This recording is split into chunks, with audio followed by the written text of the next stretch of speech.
Now we're live. We're live? Yes. You see, yeah, that's how fast it happens here. That's how fast it happens, yeah. That's right. And that's why you have to subscribe, because I decide 5 seconds that I'm like, let's go live. Right. You know, I always tell people that on my channel too. I say, hey, we go live Tuesdays and Thursdays at 7 p.m. Eastern, but you never know when we might just decide to randomly do an extra thing, extra stream. We're always going to do something, because I'm going to tell you why. Whoops, those things are beeping in the background. There's a lot going to happen this week, because this week is Gamma, and This is when things get announced. So you're going to hear announcements left and right. And in fact, it started off last week with, and we talked about this, and I talked about it in last week's stream about Darrington Press is going to release their own RPG. Well, we had talked about whether, like, if they did do that, and we hypothesized a situation where they go to Gen Con, right, and there's rumors, but there's nothing official, and then they say, oh, there's going to be a big ballroom gala event press, and they come out there, and maybe all of them or a bunch of the Critical Role people come out, and there's a big fanfare, and and there's this big deal. But that is not what happened. Nope. Instead, they just announced that they were producing two RPGs. I know, and they're just like, yeah, like it's so nonchalant, like, yeah, just by the way. It was almost just like a routine press release. They're like, we have a new board game coming out. We're doing our own RPG. We're also doing another RPG. It was very interesting. It was very low key. Well, yeah, very low key. Yeah. They had to announce it, and this is what happens: is that everyone's like, oh, you guys are so good at predicting stuff. And the answer is yes, we are very good at predicting stuff. But the other answer is that I know when all the industry conventions and conferences are, and everything gets announced during those. So it's not that hard to know when this is going to happen. And this was going to get announced this week one way or another, because they need to sell it. And it takes up to 6 months to sell, to pre-sell things. So they need to start pre-selling it now to get it into stores by Christmas. So it's not that hard to figure out that this was going to either be announced. If it was going to come out this year, it was going to be announced probably now. And if it was going to come out next year, maybe they did it at Gen Con, or, if they were going to do like a spring release or something. Right. But it's not. So this is the beginning of many announcements you're going to hear this week. Obviously, I think the big question is, are they going to, drop 5e? Yes, they already have. They've already started. And I mean, I don't know why everyone keeps asking this question, because the answer is, yeah, they already kind of have. And they've gotten extremely, what's it called? Generic in their terminology, and their animated series. If you watched an animated series in season 2, they're fighting a beholder. Okay, it's actually a very big fight. It's very cool. It's not a beholder. It's a beholder. Everyone knows it's a beholder. It is like a tyrant vibe. Yeah, whatever it is. But the point is they do a lot of that, and you're starting to see it, especially more in their animated show. Right, they've got the IP, and they've been removing it, right? Because they didn't have the rights to use that. Yeah. So why wouldn't they? And this made me think about this concept, and I'll give out props to, because it actually was Professor Dungeon Master who also came out with something, and he said in his video, I think Dungeons and Dragons has peaked. And I thought about it for a second. I was thinking, and I was like, wait a second. This is as popular as D&D has ever been in history. It has a D&D movie coming out. It is in the zeitgeist. I hear people who've never heard of D&D talk about Vecna. Right. You have so much. Everyone knows the term D&D, even if they don't know what it means. But everyone's heard of the term. Now there's a television show coming out, and yet, is this it? Is this as good as it gets for Dungeons and Dragons? And then I also always think about when they're like, it's vastly undermonetized. And I'm like, the answer is probably, yeah, this might be it. This is about as good. I can't imagine them doing any better than this. And on top of that, what is so fascinating is that the reason Paizo got created and they created Pathfinder was because they killed 3.5 and went to 4th edition, which you know very well. And the whole thing about 4th edition is they were chasing the World of Warcraft game structure, which I will die on that hill because I was there and talked to Chris Perkins about this at length. It was designed to emulate World of Warcraft. And I mean, I will say this. It was designed to use the game mechanics and language and terms that modern day gamers, the younger crowd, was the most familiar with. Well, yes. And on top of that, 4th edition, when I was talking to Chris Perkins about this, he said, and remember back then, Baldur's Gate and all the video games were gargantuanly popular. I mean, they were like the games. And they said they wanted to come out with a version of D&D that was easy to convert into a video game. Yeah, also makes sense then at the time too. Yeah, and that all made sense. Yeah. And that's where 4th edition came out. And then because of that, Paizo was born and the creation of Pathfinder was born. And they managed to create their biggest adversaries, if you will, by doing this. You know, it's interesting that you mentioned that, by the way. So there was a Twitter, you mentioned the biggest adversaries. There was a Twitter thread that gained some momentum. It was about some guy, I don't think he's anybody famous, but he was being snarky about how he thinks that GMs aren't game designers, and you're underselling being a game designer if you just call a GM a game designer. Anyways, in the midst of all this, Linda Codega responded and tweeted and replied to the thread a little bit and was kind of like, I think this guy has some points to be made. But one thing I think you needed to talk about was this relative size difference between these different editions. And she gave out this number, and I don't know what her sources are, but she said 2022 top line revenue was between like 125 and 175 million for the D&D brand. That's correct. And then she said it was like 12 million for Paizo, and she said it was 10 million for Monty Cook Games. That's probably correct. But I was just like, I mean, we've come a long way from the days of the debate, is Paizo outselling D&D, and there's been a debate about that for years. But if you're talking about 150 million top line revenue versus 10 to 12, I mean, that is 10x the second place. I mean, that's insane.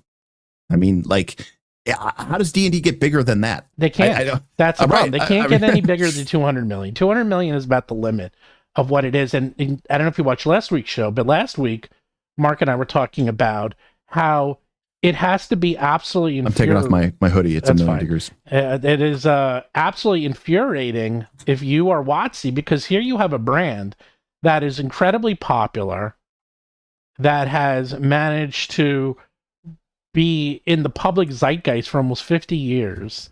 Sure. And basically, and I was also saying last week how all video game terminology, pretty much all video game terminology, nearly everything from video game culture comes from Dungeons and Dragons. Like, it is such a massive influence, and yet it is nothing in terms of money. You can't monetize it. That's the D&D curse we were talking about last week. No one can figure out how to monetize the system. Well, and it's because inherently, right, D&D has always been a framework. Yeah, it is. And I actually, tinfoil hat Derik time, I believe that there has been a concerted effort over the last 10 years, maybe even into 4th edition D&D, by the major RPG manufacturers to sort of indoctrinate this need for official products, official adventures, official campaign settings, official thing. The idea, like, the game companies have gone out of their way to try to say, we don't want you making your own campaign settings anymore. We don't want you making your own adventures. It's hard. Don't do it. Leave it to the professionals. Or, you know what I mean? Like, I think that there's been an element there of trying to, like, kind of breed in this sort of reliance on the company and on the brand and on the product. But despite their efforts, it remains fundamentally a game that people buy once and then they can play with for the rest of their lives.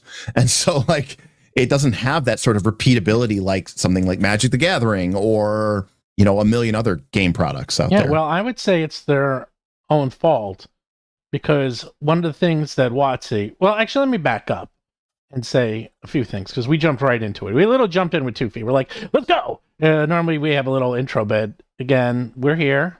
It's me, Stephen Glicker, from Roll for Combat. I don't even know anymore. It's all blurred. The lines are blurred.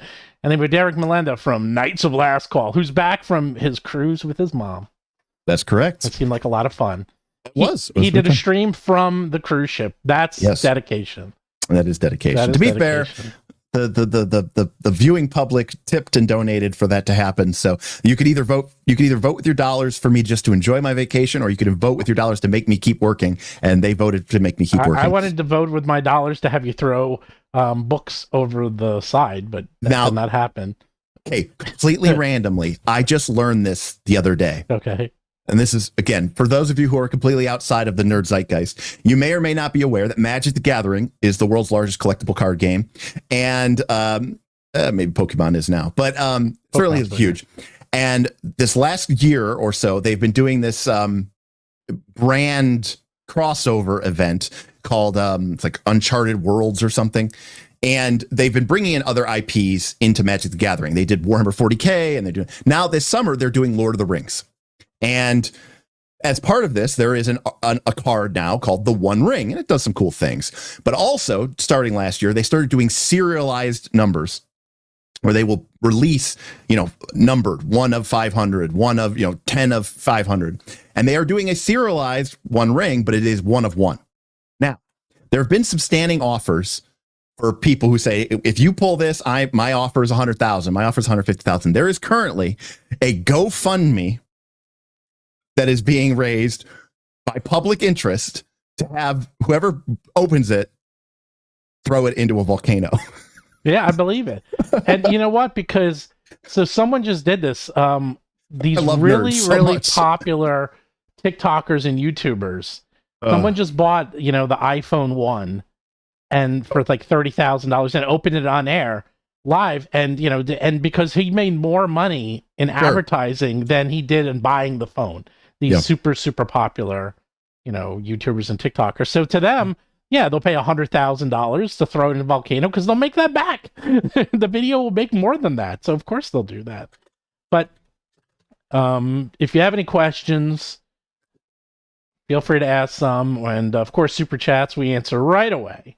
Yeah. And more importantly, like and subscribe, because we go live without knowing it. And this week I might be going live every single day, because there's a lot going on that I know about that you don't. But trust me, you'll find out. You'll find out. So obviously the big announcement, in theory, that I knew about was Critical Role. And you asked me to hop on this, and I said, sure, why not? We can talk about it. So to be clear, just for people who may not know, there is going to be 2 different games being released by Darrington Press, which is the Critical Role sort of publishing house. One of which is called Daggerheart. Is that right, Stephen? Daggerheart is like their D&D killer. That's what they say. Daggerheart. Oh! So they're billing this as a 5e compatible. I'm sure it's going to be D20 6 stats. It's D20 armor class, right? It's just D20. Yeah. I don't know what they're going to do. It'll be really interesting for me to see, where do people's brand loyalty lie? Does it lie with the system, or does it lie with the creators? I can answer that. Okay. As someone who spends... Okay, so my day job is I actually work pretty much with every single pharmaceutical company in the world. And I do a lot of their websites, and I do a lot of their sales marketing, things like that. So here's a secret, is that most drugs are very similar, if not identical, to each other. So there's a thing called brand loyalty, and it's very important for a salesperson to try to sell, X drug, whatever, Gilead's drug to the doctor versus Regeneron's, because of name recognition. Now, are these 2 drugs basically the same? 99.9%? Yes, they're basically the same, but it's brand recognition. And that's what really sells it, and also what people are comfortable with. So people are comfortable with brand recognition, and there's a lot of studies on this. So if you have people who are watching Critical Role and following Critical Role, and they put not only the brand but the Critical Role brand into this game. And also, you have to remember, the audience that watches Critical Role is not the same audience that plays D&D like we do. Like, it's a very, very different audience. I read something which was insane to me, because I used to watch a lot of back when there was a lot of Magic the Gathering professional coverage. Yeah. I think they did some things, and I think they said like 90% of people who watch Magic the Gathering coverage were either active players or had played somewhat recently. Very few people watched and didn't play. Right. But I read somewhere that like as much as up to a third of the Critical Role's audience has never even played an RPG. Yeah, I believe that. Ever. Yeah. And that's insane. Brian Stram for $5 said, I'm betting D&D will lose at least 1/3 of their player base to Dragonheart. Is that weird? Did you read that before you said that? Or? No, I didn't. That's I funny. know. They're going to lose a lot.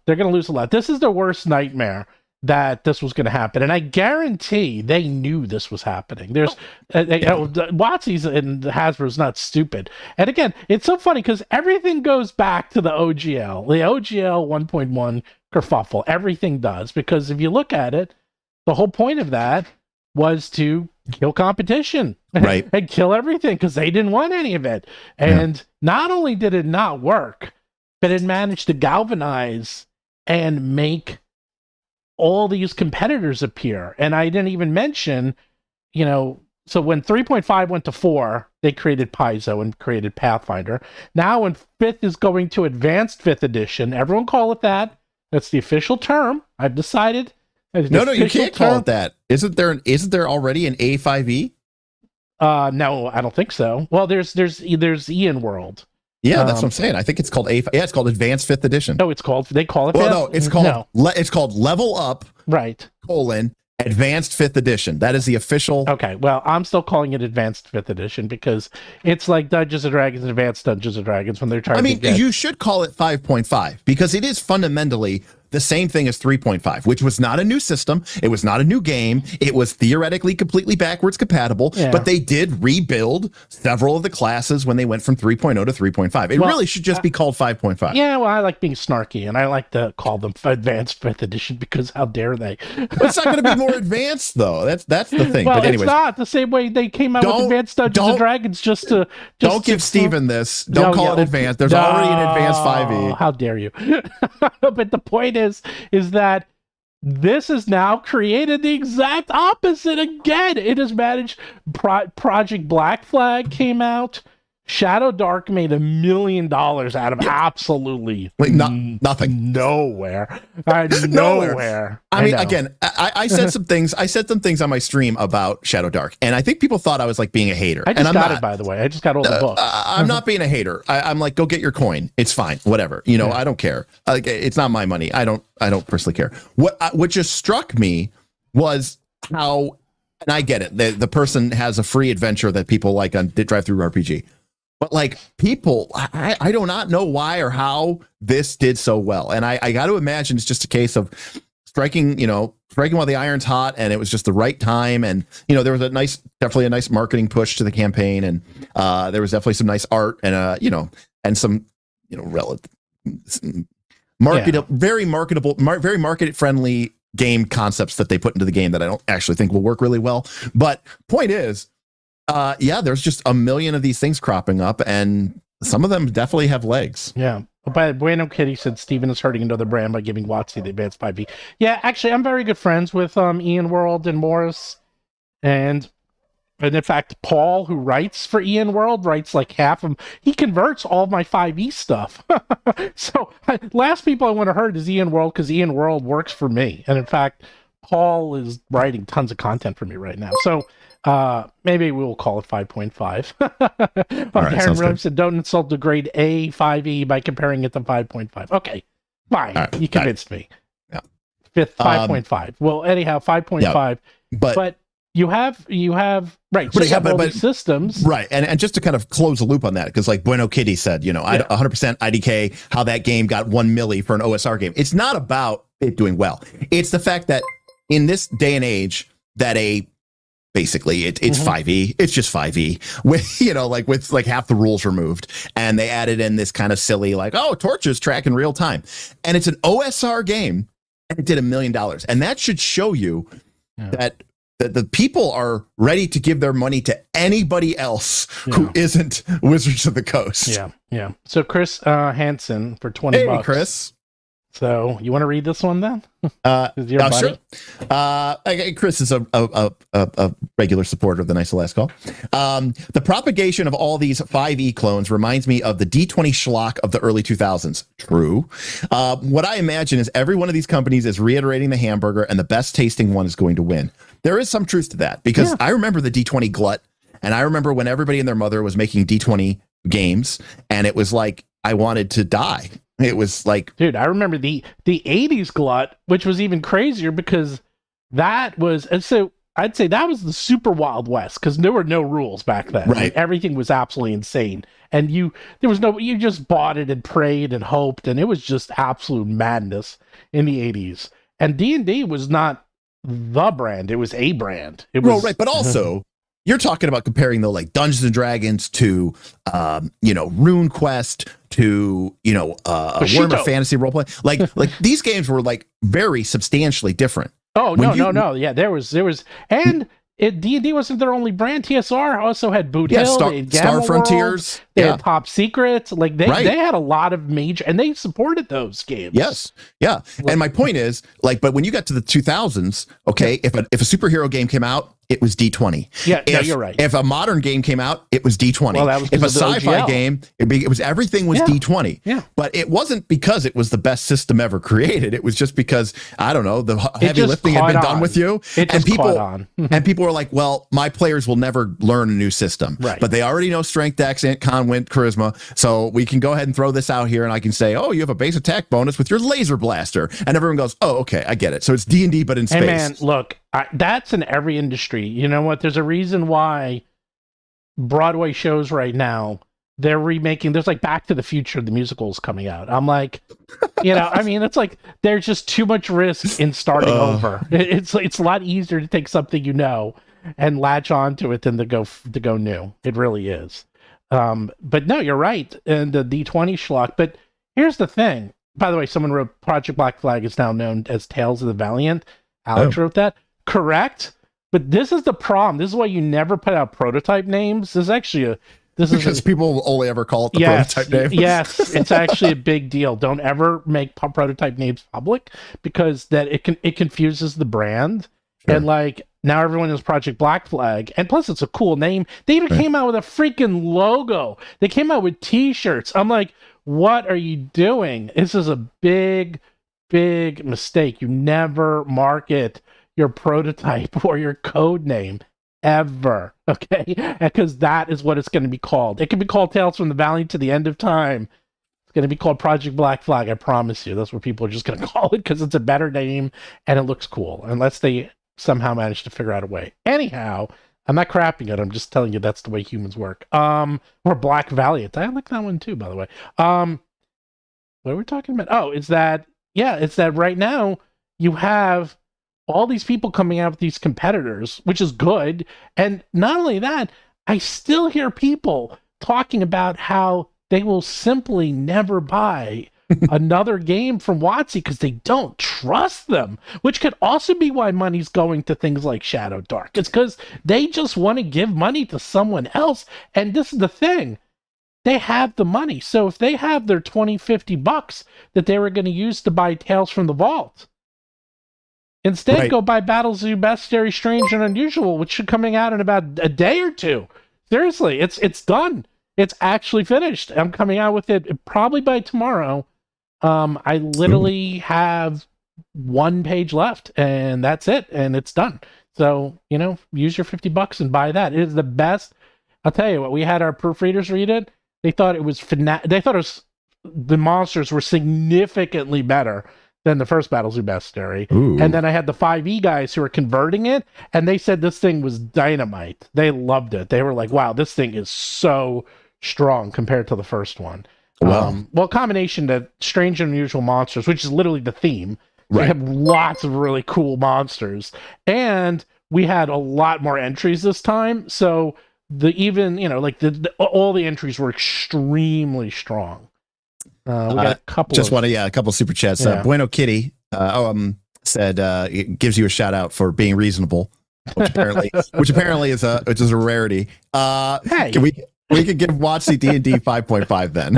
Okay. Thanks for being because you acquiesced. You said, well, no, okay. I forgot about that. I'm not. Hey, man. And the last thing, I don't want to hurt Morris. I mean, I have all of his books. Look, I have the deluxe versions, no less. I got everything here. So. See, there you go. Yeah. All right.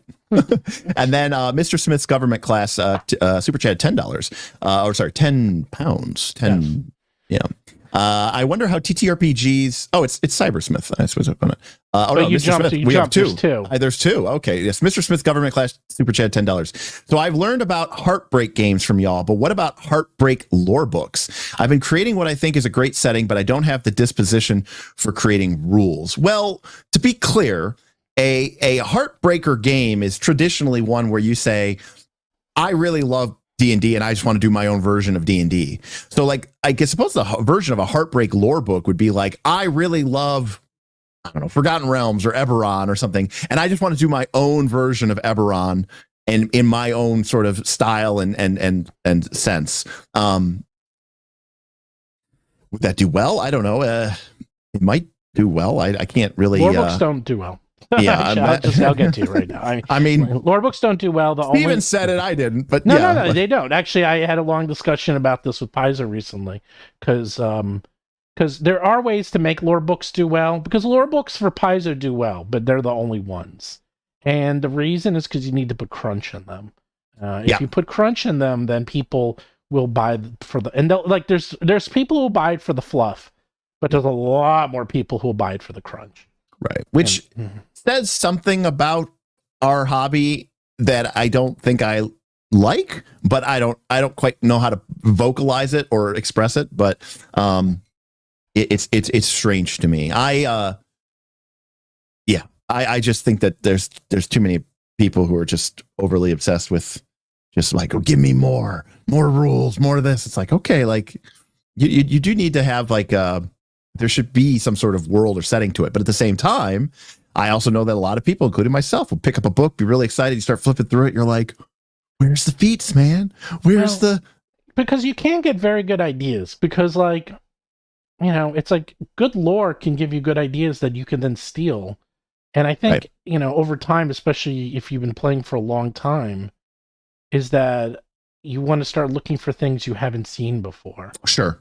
And like really good lore books and really good lore can give you very cool ideas, and that's like, I mean, think about, I don't know, I'm thinking of like one of my favorite movies, like The Matrix. I mean, The Matrix was groundbreaking in a million ways, like too many ways to mention.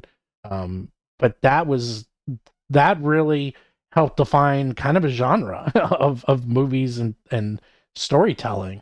And, when you see something like that, it really can, it can not only help people in our field, but it happens in other fields like movies and even design.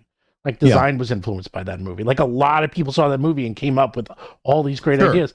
And that's actually where like fashion shows come from. Because if you go to fashion shows, which I can say I don't. Okay, but if you ever watch a fashion show, which everyone's I can say seen, I don't. Well, but if anyone's ever watched I do. Okay, my brother's a costume designer, so that's true. I am into fashion a little, at least for my brother. So if you watch these fashion shows and you see these looks, and they're completely you cannot do anything. They're not practical. They're not practical. Yeah. But designers like we could do with a role-playing game can see the forest or the trees and see the concepts they were going for and then design something around the concepts.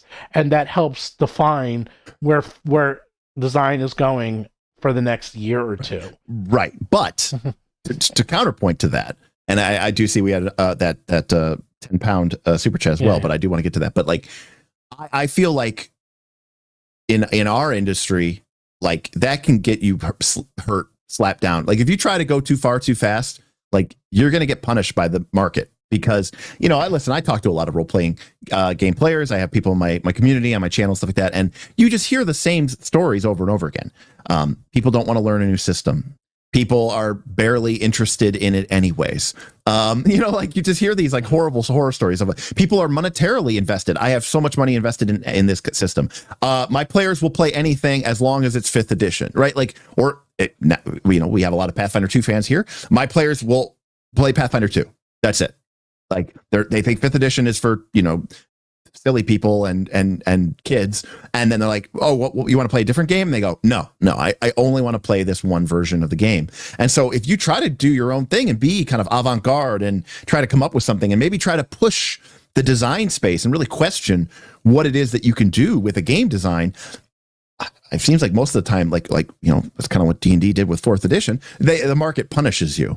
And if you think about it, 5th edition is just a rehash of 3rd edition. Pathfinder 1 is just a rehash of 3rd edition. And 3rd edition was probably the single largest gaming innovation that occurred at the time, but it's 23 years old, and we're basically still playing 3rd edition, in my personal opinion. Not Pathfinder 2nd. I disagree. Pathfinder 2nd is it's got skills. If you look at a Pathfinder 2 sheet, but if you look at a Pathfinder 2 sheet with like your glasses off, and you look at a 3rd edition sheet, they look very. Yes, but the math behind it and the engine is completely different, and that's what drives. You're rolling a d20 and you have to hit a certain AC. But the engine still is completely different. You're rolling a d20 and you're trying to hit a number. It does not matter. You're rolling a d20. You have a fort. You have a fort rev. You have an AC, a fort, a reflex, and a will save. No, that's like saying an 6 stats. An iPhone and an Android are the same. They're not the same. Yes, they're both phones. They both look the same. They both act the same. They both do the same thing. They're not the same, though. They're the same. They're the same. You're right. One is much more expensive than the other one for needless reasons. But no, that is my personal opinion. But I'm just saying, like, the biggest design change that you've seen in the sort of core D20 space was 4th edition, and the market responded very strongly with that and said no, thank you. Yes. And so they went back to 3rd edition with even some sprinkling of old school. And in fact, I think they overcorrected, which is why I think you've seen 5e and the complexity creep. 5e, yeah. Well, 5e, yeah. They went super simple. And they went for. Well, yes, I don't want to get it. That's a whole other topic. That could be another topic. It's like, why? Well, and the reason I bring that up is because Cybersmith said, I wonder how TTRPGs could change when digital tools become the default. Many games, he mentions like Fatal, and some other non-horrid ones, because Fatal is horrible, failed because they needed more math than humans enjoyed. Can that work now? And I've seen a lot of people say, like, after playing Pathfinder 2 on Foundry, I would never want to play it in person because having everything get, it's a complicated game. There's a lot of moving pieces. Well, so I've talked about this at length. The answer is yes and no, and I'll give examples because I have examples of everything. So if you take away all aspects of the game from the humans, it becomes there's this like I don't even know if there's a term for it, but I'll give you an example. There's a lot of board games out there. Oh, yeah. And you want to talk about online, automation. Right. There's most board games nowadays are so freaking complex. You basically need a computer to run them, especially now. I mean, they're just going insane. I don't like that. What? I don't like that. They're very hard. There's a lot. I want to be the one playing my game. Right. Yeah, there's a lot of very, very, very, very complex board games out now. Like, if we get to the point where I need a digital assistant in order to play my RPG character, we have gone far. We've gone too far. 4th edition. Anyhow, played it for 7 years and never used a digital assistant. I played it for 7 years and I used only the digital assistant because it was impossible to build a character without it. To be clear, there is a distinction between you get a lot of books like Path Builder and stuff like that. Even 3rd edition had digital character creators, but like that's I think in a different world than do you need this system to even track what's going on at your game table. But anyhow, so back to that is that, if you play a lot of these games on an online, online tabletop system, they're way easier to play because it does a lot for you. And thank God it does, because man, these games are really, really getting too complex. But now I'll go back to, there's a game that we used to play a lot called Titan. And Titan is one of these games that we would spend hours just yelling at each other and fighting, and we would bet on it. It was a crazy game. It's just like a combat game. And then there was a digital version that came out of Titan. This is back in the 90s because this game is ancient.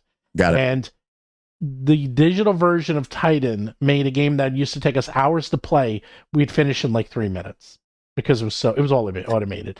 Right. And instantly it was no longer fun. Because I'm there's a charm that comes with this. I mean, it's like the equivalent of like going for a hike, right? And you're starting at the start, and then your goal objectively is to get to the end of the hike. Right. But contrast the difference between instantly teleporting there versus actually going on the hike. Right. Exactly. Where you get to, like, see the sights and smell the smells and, hear the sounds. And so that's the biggest issue I have with the new Dungeons and Dragons VTT, is because they are going to turn it into a video game. That's the only way they can monetize this. I've said it 100 times. I'll say it again. Microtransactions in mobile games last year made $200 billion. 1/5 of $1 trillion. All of the TTRPGs in the world combined made 200 million last year. Okay, they're thinking if we can get 1% or even 0.1% of that $200 billion. That's why they're doing it. And why wouldn't you? Right. I mean, to your point, right? 1% would be a 10x increase. 1% would be more than it would be if they get 1%. That's $2 billion. Versus 200 million. So from 200 million. 200 million. Yeah, you're right. Yep. And I'm saying, and if they got 0.1x of that, it would double. Yeah, $1 billion. It's crazy. They're going to do it. They're going to do it, and the game is now. Yes, a lot of it is going to be automated. Because that's the other thing, is that they probably look at it, and this is the thing, is that they look at the audience and they say, okay, we already have all the hardcores, but we need the casual people. Yeah, you need the filthy casuals, right? Casuals, right? You need the minnows, they're called in the industry. Right. You need the minnows, and the only way you get the minnows, you got to make it easy, baby. But see, here's the fundamental problem with that, and we do have a couple of super chats. I want to get to them, but like, it's that investment that I think that instills that loyalty and that desire, and it instills, like, if the game is if you have nothing invested, if you have no skin in the game, then it becomes really easy for you to just suddenly say, okay, well, you know what, I didn't really put anything into learning this game anyway, so I'm going to bounce off of it and move on to the next thing, and never really become a brand loyal customer. Right. Over and over again. Speaking of brand loyalty, Maceman94 said, "You guys hear about the WotC sending Pinkertons after an MTG I didn't YouTuber?" Hear that. Did you hear about that? You tell me. I didn't hear anything about that. I've been following up on other things. The TLDR is that there is a new Magic the Gathering set out, and there is a new micro set coming out in like 6 weeks to 8 weeks. Mm-hmm. Through apparently a miscommunication, it got sent. Several boxes of this micro set got sent to a YouTuber. A Magic the Gathering YouTuber, okay, who wasn't really quite sure what it was, right. And he opened it on his stream and basically spoiled the entire set months in advance with real cards. And Wizards of the Coast hired a firm called the Pinkerton firm, which is a private security. And this is, by the way, coming from the YouTuber himself. I think it's like Old School MTG is his YouTube channel. They cease and desist. They took down the video. They sent private security force to his house, who forcibly entered and repoed the cards as stolen property. Okay, so here's the thing. By the way, that's not conjecture. That actually happened. Okay, if that actually happened, he's got a fantastic lawsuit against Hasbro, because if Hasbro sent that to him, that's on Hasbro. That's not his problem. I think it got sent to them through some sort of distributor. I don't actually know that. In that case, it's a little iffy, but the point is, and I'll tell you how I know this. So, my brother is a member of the Academy Awards. He gets screeners sent to him all the time. Now, screeners, now it's done digitally. Now it's done differently. But 10 years ago, 15 years ago, they would send out a DVD of pretty much every single movie for you to actually watch and then vote on the Academy Awards. And it was a big deal if a screener ended up public place, basically back, let's go back 15 years when everyone was putting up movies on on the torrents. And this was a big freaking deal. Shout out Kazaa. Yeah, so what happened is my brother was supposed to get a movie, and they called my brother, and they asked him, they said, did you get the movie, blah blah blah, and I forgot what it was. Maybe it was I think it was like not GoldenEye, it was one of the James Bond movies, Tomorrow Never Dies. Well, the good one where it actually has Casino Royale. No, the one after Casino Royale, the one where Quantum of Solace. What? No, that one's terrible. No, that one is terrible. That one's absolutely terrible. The one after that, with the Adele song, that You Only Live and Die Twice. I don't remember. Whatever. I don't remember. Anyhow, and they called him up to make sure he got it. He didn't get it, and and it was actually stolen. And they sent a security firm, and they found the guy, and then they took care of it and pressed charges. That's stealing. Okay, that's the definition of stealing. It actually was stolen. And nowadays, in fact, after that, and that was about 15 years ago. It was long ago. Now, and then what they changed it is they were literally handed to you, like, in your hand. Like, if you wanted a screener, it was sent by private messenger from A to B, and they're all encoded with like hidden signals, so they know whose is whose. So if it did get leaked, they'd sue you. Chat, so, by the way, chat says it was Skyfall. Oh, Skyfall, right? Thank you. That's an excellent movie. That one's great. And my brother loved it, and he voted for Best Picture, by the way. Nice. He liked it.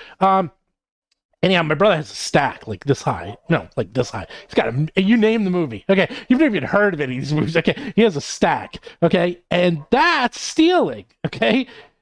What you just described. Yeah. If they send you the wrong thing. Right. That's on them. And I'll tell you why. Because that happened to me. I actually, when I was doing video games, they sent me the wrong video game. And I was like, uh-oh. This is one that wasn't even announced. I was like, now what? No, this was a while. This was like 20 years ago. Okay. Right. But again, it wasn't Wizards of the Coast. It was like a distributor friend or something like that who said, hey, you should take a look at these. Or okay. Well, like in that case, if it was not Hasbro, if it wasn't them, it was definitely not Hasbro. Okay, in that case, then anyway, he should not have done that. He's probably in the wrong. I hate to say it. Then, but you don't do that. It was a whole thing. So anyways, but not to get off topic. But GM Scott, shout out GM Scott. Yes, patron, hero tier patron. Nice last call. $20 super chat. GM Scott says, "What is the chance that this recent attention to new D&D clones that someone will rework Dungeon World and make Blades in the Dark or PBTA game that fulfills the same bridge as Dungeon World did, but modernized?"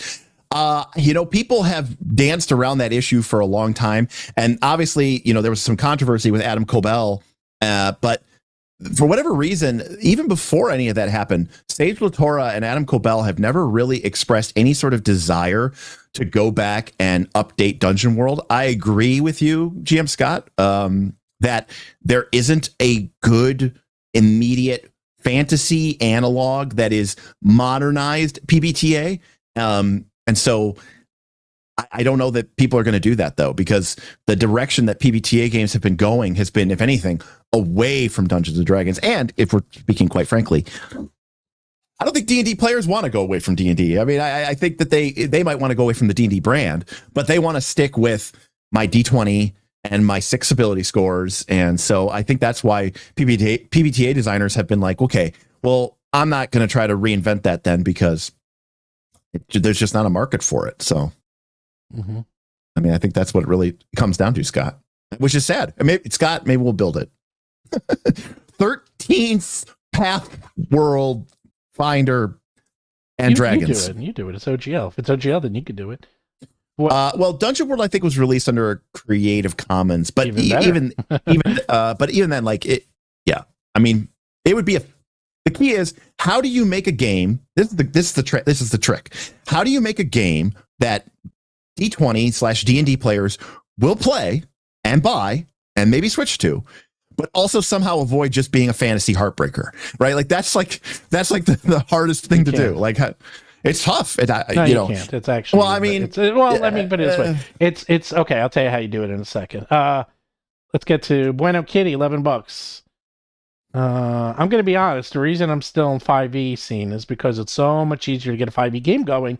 Everything else in our group's not as popular when we do have other RPG nights. That is true. That's actually a big problem. Is that right now, if you are looking to play any other type of game, Yeah. and like right now, you know what I'm looking to play, Derek? Maybe if you want to join me, I'm looking to play a little bit of Dungeon Crawl Classics, baby. Oh, DCC? Yeah, you interested? This may shock you. I do not own Dungeon Crawl Classics. Oh my god! You know why? Why? I'm not a fan. Oh, really? I want to try it. I used to. My first job professionally was in the industry was Goodman Games.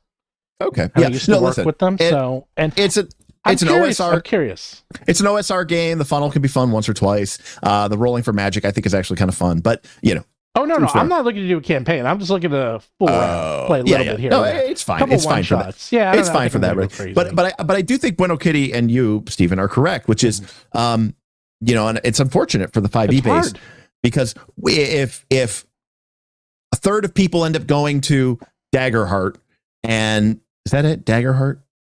Yes. Yeah. If a third of people end up going to Daggerheart, another 20% go to Black Flag / whatever they're calling it now.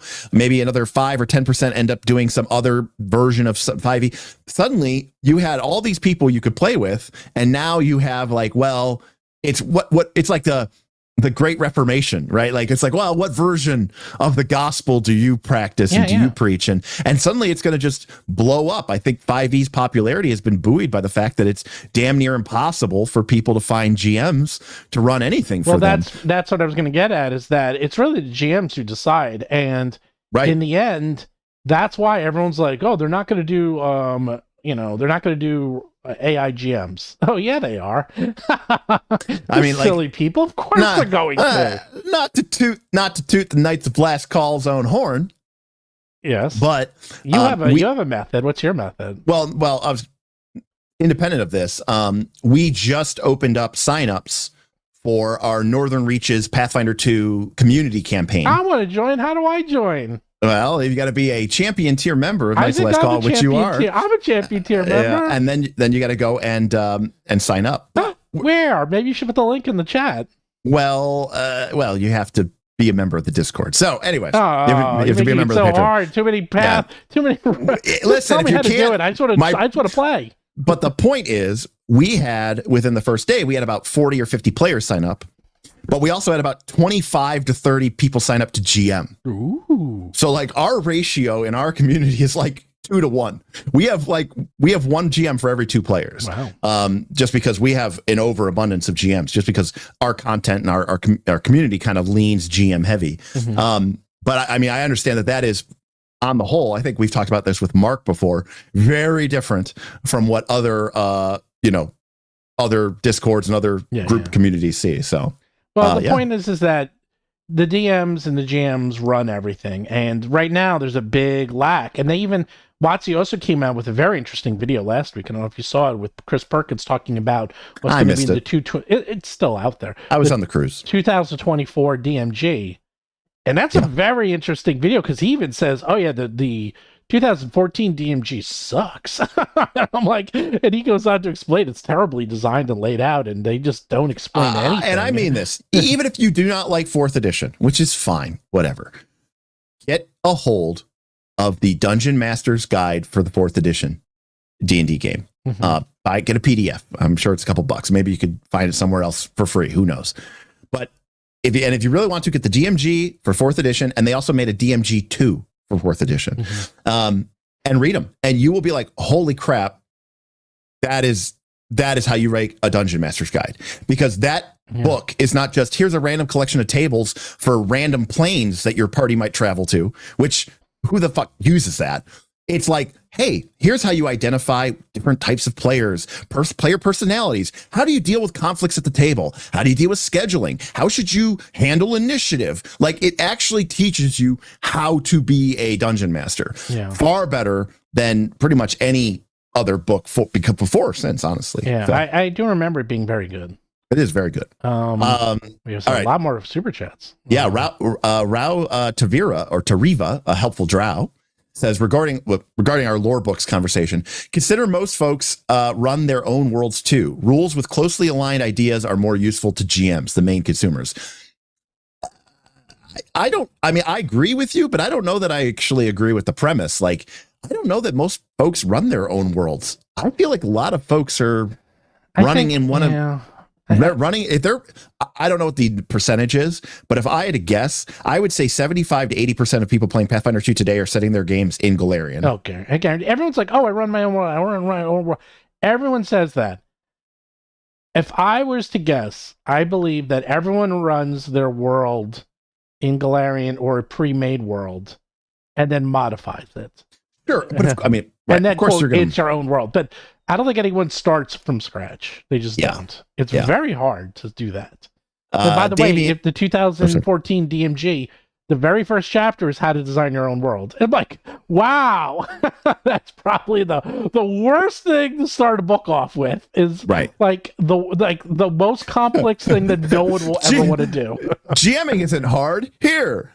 All right, first things first. GMing is not hard. Here's how to design your entire world on your own. You know, let's start. And I would be bereft if I did not make, of course, a plea to older sensibilities. But if you go back to the Dungeons and Dragons of the 1970s, if you go back to basic Dungeons and Dragons and advanced Dungeons and Dragons, the core premise of those books, especially basic D&D, was that a DM's campaign was their first dungeon. And the concept of making a world was basically make a cool dungeon for you and your friends to explore. And that is, here, take a sheet of graph paper, put rooms and corridors in it, fill it with monsters, traps, and treasures, and have at it. Let your players just kind of play around. And that was so much more like, oh, I think I can handle this. Then, all right, well, first consider during the First Great Age, which gods rose to prominence, and then what nation states formed during the civil discourse between the elves of Radaha and the dwarves of Khazad-dûm. What were the political ramifications that occurred within the Inner Sea region? It's like your head's going to explode. Yeah. And everybody, actually, if you want to build up a world real quick, I'll tell you a secret. Run Dwarf Fortress. It will design a world for you and all the history, and just use that. And it does a really good job at that, by the way. Yeah, I mean, I like random tables. Yeah. Damian Williams, $5, says, WotC sending Pinkerton after an innocent person. So very 19th century robber baron. Let me get this straight. So I lived in Pittsburgh for 5 years. I know a lot about the Pinkertons because you could still go to those places, like where the homestead is and all that stuff, because that's where the Pinkertons, kill people all the time. It's back in the steel mills. Did they really hire a firm called the Pinkertons? Is this true? Yes. Are you kidding me? Yes. No, I don't even believe you, because is WotC just turning into a joke? Are they actually trolling themselves? Because it's on Polygon. So I don't even understand that's possible. It's like, okay, let's find some firm to rough up this guy who leaked my magic set. It's like, what are our choices here? It's like, well, we have strong arm tactics. I'm like, oh, that sounds pretty good. We have the mob. I'm like, oh, that one's pretty good. We have the Pinkertons. I'm like, oh, let's go old school. Let's use the Pinkertons to rough him up, okay? And have him beat him up and steal his cards. By the way, I'm like, Jesus. What the hell? I wanted to check here. A couple paragraphs down. Cannot be. They said Wizards of the Coast has confirmed to Polygon the Pinkertons were involved in the incident. God, Magic Publishers send Pinkerton agents to a YouTube ancestral tree. Like, are they just looking for bad press? Are they just giving up and just said, you know what? Let's just lean into it, baby. You know what? It's all bad press from now on, okay? We're just going all bad all the time. No such thing as bad press. What is... what the hell? That's insane. Yeah, I know it is. It's the sign from... or it's that sign. It's the... it's a song from Wicked. Lyric, no good deed goes unpunished, or no good deed. Yeah. And then... and she basically says, if everything I'm going to be doing is going to be viewed with, oh, right. with ill intent, and everybody's going to assume I'm the bad guy, then screw it. I'll be the bad guy. Yeah. I'll be it. If that's what you're going to make me, I'll just be it. So maybe Wizards of the Coast said, screw it. Everything we do, everybody just says, you guys are the worst, horrible, most god-awful brand of all time. You know what? Screw it. We're owning it. We're owning it. We're going to be the. You think we're bad? We're going to be the bad guys. You know what? Right. We're hiring private body men to go attack. What the hell? It says here too. It says apparently he. By the way, Wizards of the Coast did contact the YouTuber. I'm looking at it now. After the people showed up and repoed the cards. It said when they arrived, they left a business card. Please contact this person at Wizards of the Coast.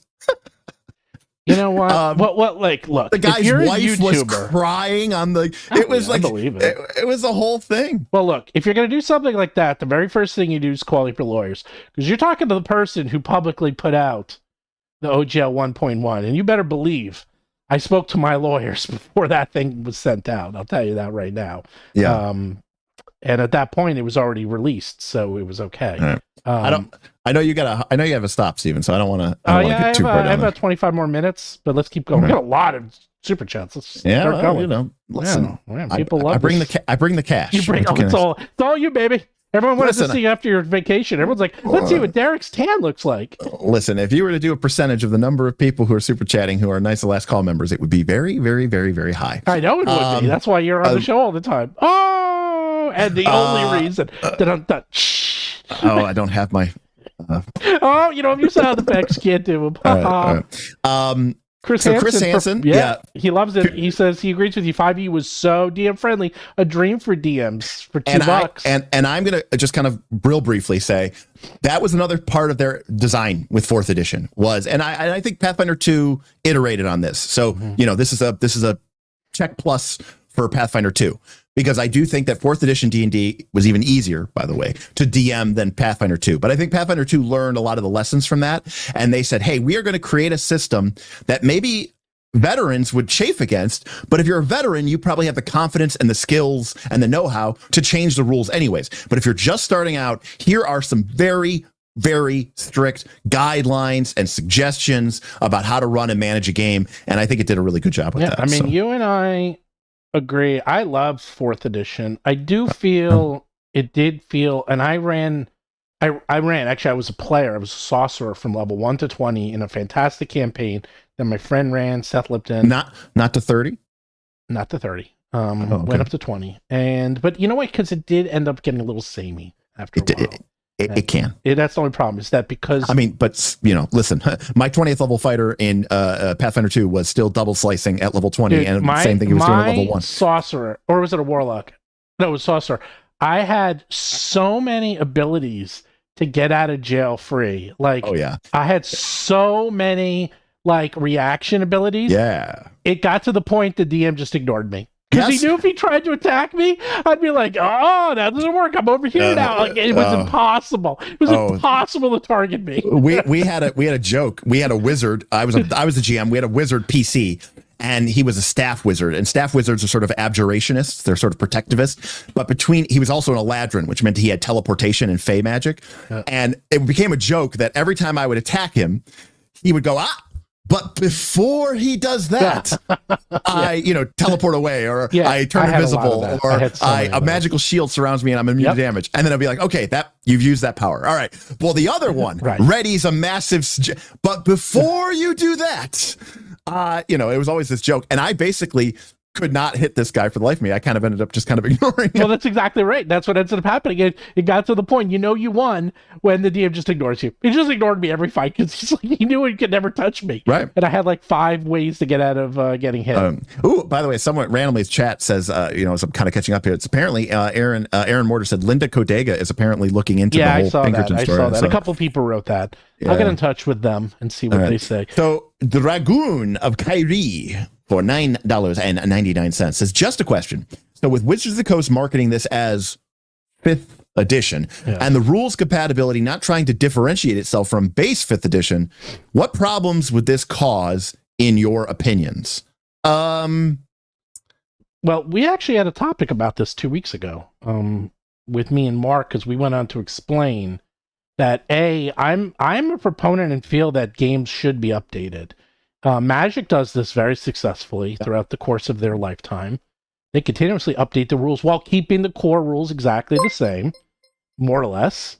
You're right. They've actually changed. They even changed like the order of the turns. Like what you know, they've how mulligans work. They've changed quite a bit. Mana burn used to be a thing. Yeah, mana burn. Damage used to go on the stack. It does not. Right. Planeswalkers didn't exist. They just introduced the new battle card type. Yes, there's new. Right. I heard about the brand new card that just you had sagas, cards that transform and flip. I mean, there have been a lot of rules iteration advances in Magic the Gathering history. That's a good thing, and I feel that any game, especially D&D, that's 10 years old, it needs to be updated. And like Starfinder's about to go through a big update, and good.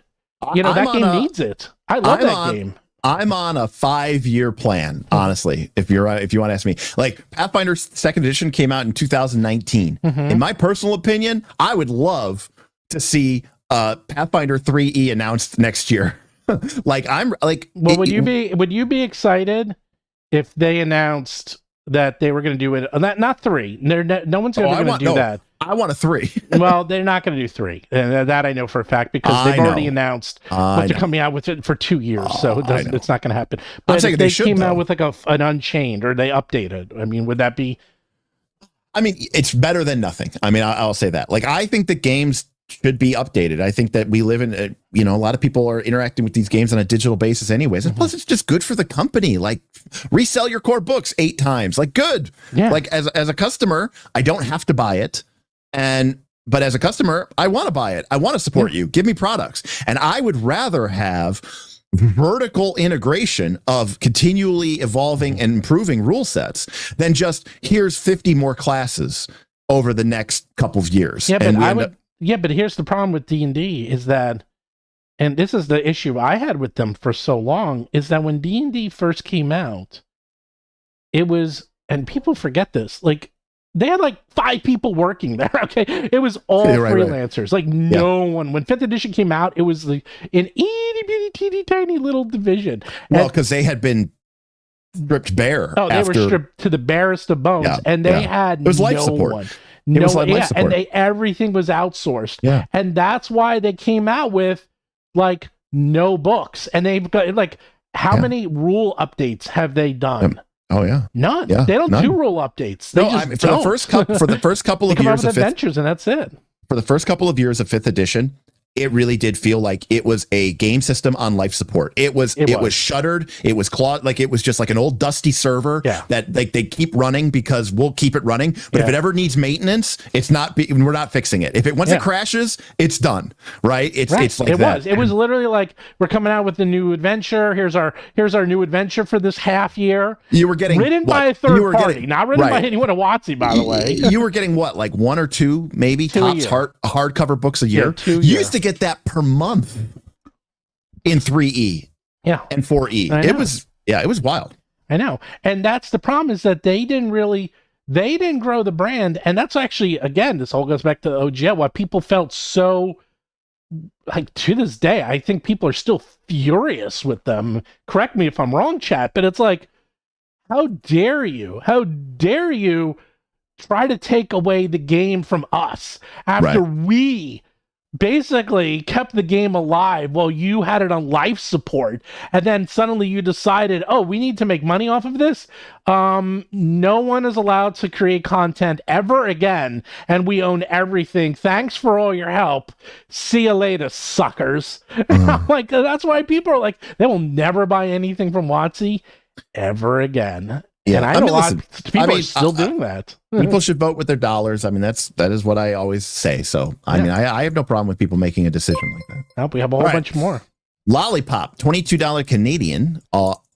Guess what? Also a hero member of the Knights of the Last Call fan trainer. Right. I would love to see, or I'd like to see rather, a KOLC X RFC stream where you talk about the different skills which are involved for being a GM. Maybe identify which are core skills and which are luxury skills. Yeah, we should do that sometime. Yeah, that's a great idea. That's actually, I mean, between the two of us, there's like 20, 50 years of GMing experience plus? At least. I mean, I've been GMing almost every week since like the 80s.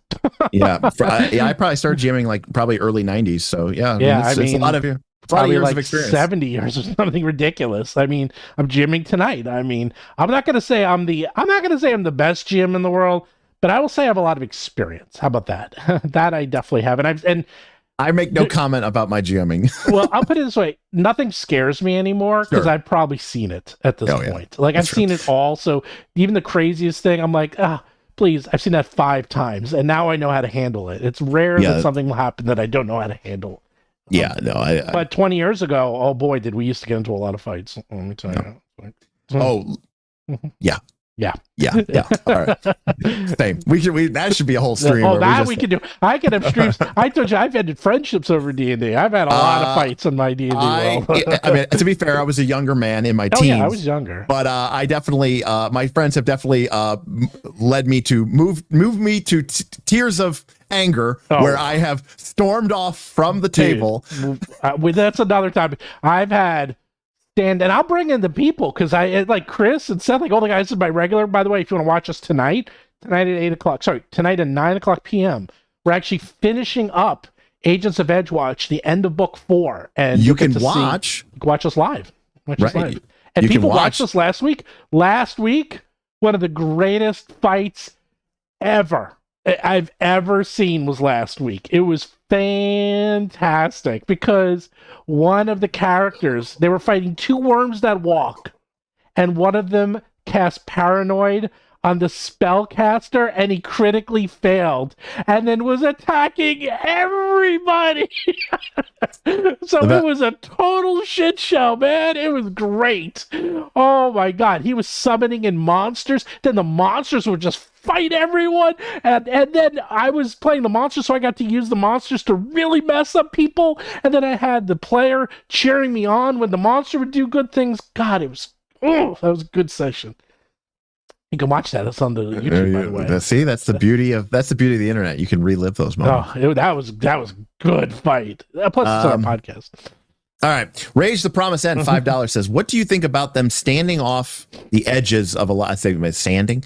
Must be sanding. What do you think about them sanding off the edges of a lot of settings? Do you think some of them have lost their personality? Yes. Sorry, there's your answer. Yeah, no, of course. Well, what do you think? What do I think about it? I think it's unfortunate. Well, I understand that there are certain ideas or concepts or topics which are not as appropriate or correct these days, which is fine. I mean, I respect that, and I respect people's concerns about some of those issues. That being said, this is a form of artistic expression, and I think that some of these, part of the point of playing in a fantasy RPG is so that you can explore these topics and you can deal with some of these issues in a safer way and in a more controlled way. And so I think that's you end up sort of missing the forest for the trees there. So someone's making fun of my accent and said, "What's a sorcerer? A caster who specializes in culinary magic?" Yes. Saucier. Yes, it is. Dark Winter for $5 said, "Are they afraid that like 3.5 their 1 D&D will turn 5e into another Pathfinder?" It already has. Too late. It already happened. I mean, right. And by the way, they knew it was going to happen. That's why they came out. Yeah, that's why they came out with the OG at 1.1, because they were trying like people can be like, "Well, we were planning to do this forever." No, you weren't. All these people basically put their full burners on and said, "We need to hash out a 5e clone as fast as we possibly can." They basically come out and said that. Project Black Flag, they weren't ready. That was supposed to. So the best time to do a Kickstarter, by the way, is usually right around March, April, May. And when this happened in January, a lot of people were not ready, and they started to launch their Kickstarters, if you remember, in February. And that's also why Project Black Flag just had a code name, because they weren't ready. They just had to start getting it out because they realized there was also legal reasons. Because remember, legally, if you had something out before they quote switched over, you could maybe get grandfathered in or at least fight it. So everyone was coming out with everything they could before January was up and before there was going to be a switchover. Because so suddenly all this stuff was announced and a lot of it was not ready. Right. So which is even more sad. But like it's like I don't know. Boothby, $10. What would be your wish list for Pathfinder 2 Unchained? I have several thoughts. I have none, so I'd like to hear yours. I really haven't been thinking about it, to be honest. Some of them are intrinsic to the game, so I don't think that you could change them for Pathfinder 2 and Unchained. But fundamentally, I don't like the idea of multiple attack penalty. I've come to dislike it because what it is doing, it is denial by penalty. Right? It is basically saying we don't want you to be able to attack 2 or 3 times a round. I disagree. And so instead of just saying you can only attack once, they say, oh, you can attack. You know, you played 3rd edition, right? In 3rd edition, they said anybody could dual wield. But if you didn't have the 4 feats, you were at -6, -10, and it was basically pointless and stupid. Wrong. And so multiple attack penalty goes all the way up to -10. And there's no reason for that because that is you basically might as well say you might as well just spend your turn shouting at the heavens because I'll tell you a few things. First of all, you gotta have a way to reward people. And if you start off with something with a high penalty, and there's a lot of ways to mitigate it because I'm running my characters at 14th level, and let me tell you, they don't have attack penalties really anymore, especially for the first 2 attacks. And the thief automatically hits every round, no matter what. They can't even miss if they wanted to. It's not even possible. So it does eventually mitigate itself as you go up. And I've seen it. We're only up to 14th level, but we've gone from first level. I have 2 games from 1st to 14th, and they're all about to turn 15th. I've seen it in action, and it does mitigate and get lesser and lesser, and it works as intended. I would say that I don't disagree with you. I think at higher levels, the problem does become somewhat mitigated, but most people don't get that level. I agree. Then people who get to that level tend to play the majority of their experience in a system in levels 1 through 5. You're completely right. And I guarantee if Mark was on the stream, he would tell us, because he probably wrote the rule, there's a lot, and I mean a lot of alternative rules for Pathfinder that handle pretty much anything you need, and I guarantee there's an alternative rule for that. I guarantee there is. But I mean, again, there's a lot of thought there, Boothby, but I fundamentally, I've kind of just come to be kind of like soft on that. But the other thing I would probably say for like a Pathfinder 2 Unchained is redoing the spell system and getting rid of Vancian casting. Never know. Rage the Promised Land. What's that? All right. Rage the Promised Land. Yeah. Says, there are some great tools for dicey topics. I think talking with your adult players about the topics is better than setting changes. R.I.P. Dark Sun. Yeah. I love Dark Sun. I think it's a fantastic setting. And we live in the land of the Court of Public Appeal, and I certainly am I want to be cognizant, and I want to be aware of people's comfort and discomfort with certain things, and but certain topics. If you want to become popular with the masses, I mean, this has been shown over and over again. The more popular something gets, the more sanitized it gets over time. Right.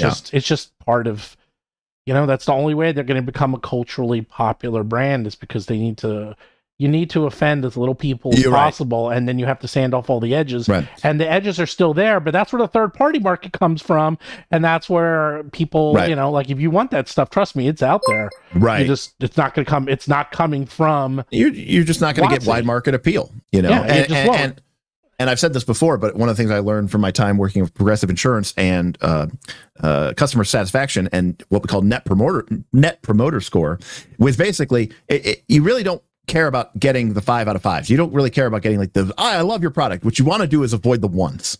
You want to avoid the ones and the people who are saying, I hate your product. I will never buy this product again. I'm going to go on every social media platform I can and just tell everyone I know about how horrible you are. By the way, let me tell you something. That is also a very big misnomer, because people said they wanted an evil campaign from Paizo. They wouldn't stop talking about it. We want an evil campaign. They want an evil campaign. They would not shut up. They put out an evil campaign, worst selling adventure path of all time. It's because the people who want it really want it. Right. But that's it. And they're very loud and very vocal, but they're a vast minority. And you just got to be very careful of that.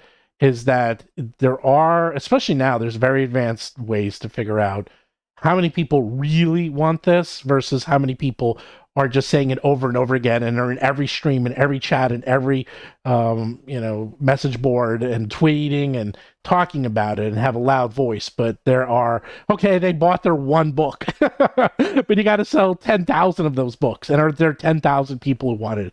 And the answer is probably no. And that's actually a big problem. We got a whole bunch more. We do. We got a couple more. Now you only got like 10 minutes left. Yes. Cyrus Smith said, it reminds me of Ivory Tower design. Internet forums made that an unsuccessful game philosophy. I think WotC never adapted the internet. So I'm going to say something here, which is going to sound crazy. I like Ivory Tower design. I think this modern day approach of designing everything by committee, thumbs down. I don't want to see a book that has 17 authors on it. I want to see a book that has one author. Oops. One vision. Oops. All right. My books all have like 17 authors. I know. except for all right. Dragons. Listen, Dragons has just Mark. All right. And Ginny. Okay. To be fair, if it's like a compilation type book, like a bestiary, I'll give you some slack. Okay. But like, what about an adventure path? It's impossible for one person to write it. That's not true. Oh God, yes it is. I'm doing it. It is impossible. By the way, hardest thing I ever did in my entire Jacobs life. pretty much rolled everything for the original stuff. But my point is, I would rather have an adventure path designed by one person. I would rather have designed. Well, that's why we have showrunners.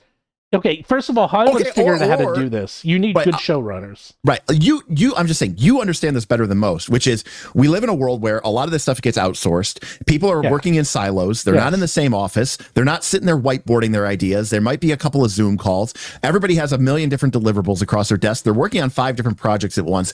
I'm just saying that I would rather have a design where it was one person's idea, like let's say for a system, and then they say, I'm going to stick to this design, love it or leave it, and this is my vision for what this game is. Well, look, instead, we get this milquetoast approach where it's like everything gets shopped out to the community and everything gets voted on, and then you end up with just up with mediocrity that nobody wants to play. Okay, that comes down to the showrunner, and the showrunner is the person who's basically the visionary behind everything. And here's a perfect example of show running, if you want a real world example.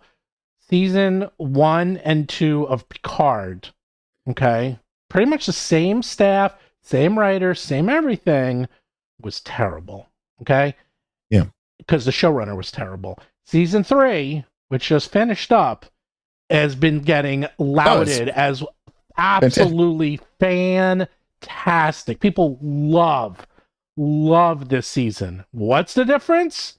The showrunner, the person who had the vision and sort of tied everything together and directed how the show was going to come out. And, like they're in charge of the show. And I'm guaranteed that 95% of the people behind the scenes were the same people from seasons 1 and 2. That's how important a showrunner is. That's how important there's a leader and a visionary.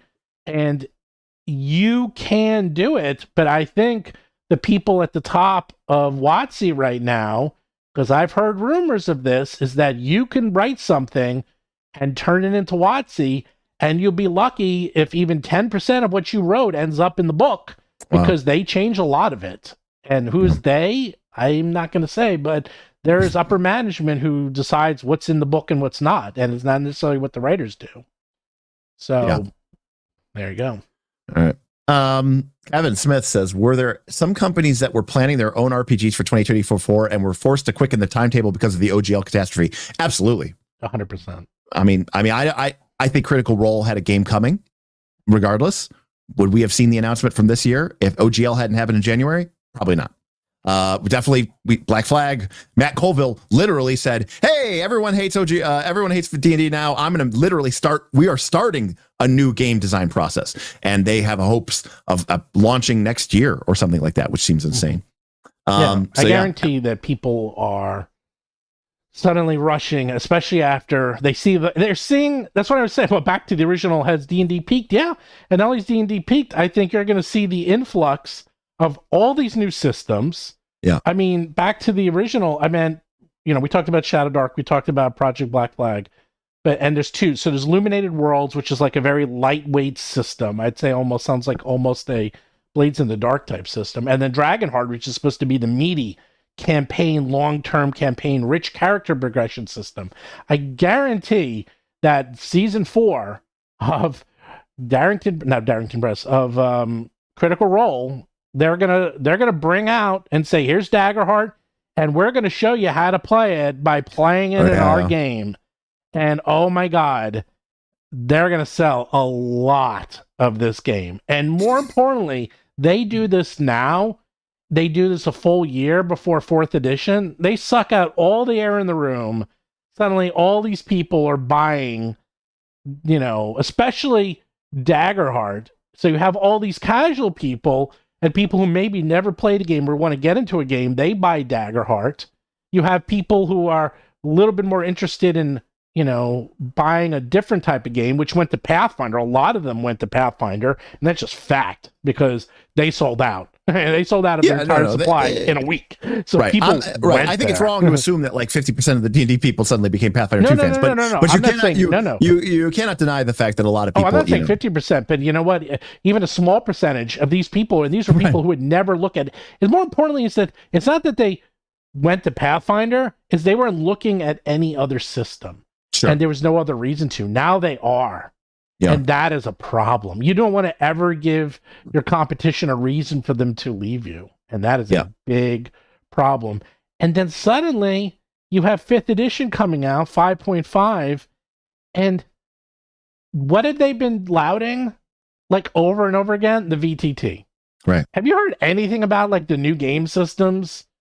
No, not really. No. I mean, they haven't talked about that in months. Well, they barely talked about the fact that this was a game at all during that stupid announcement from D&D Direct this month. Mm-hmm. It's like it was about the toys and the VTT and the documentary and the movie being made. And it's like, isn't there a game? This is called the D&D Direct announcement, and you didn't frickin' talk about the game. It's unreal. Yeah.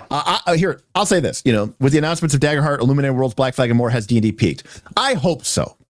And I'm here for it. I want to watch these ashes crumble. I want to watch these ruins crumble to rubble. Because I want to see people playing different games, and I want to see people trying new things. And, in fact, I hope people don't go play Daggerheart. I hope they go play this Illuminated Worlds, which is apparently supposed to be some sort of story-focused, forward-facing game or something like that. Well, that's the crazy part. It's like they announced 2. We're not coming out with one. We're coming with 2 TTRPGs, and they're both very different. I'm like, it boggles my mind to this day that Critical Role, which is some of the most talented voice actors that are in the biz, with people who legitimately have starred in real movies, and obviously are an extremely creative bunch, are not playing an RPG system which isn't like custom designed to take advantage of that kind of creativity and acting chops. It just boggles my mind.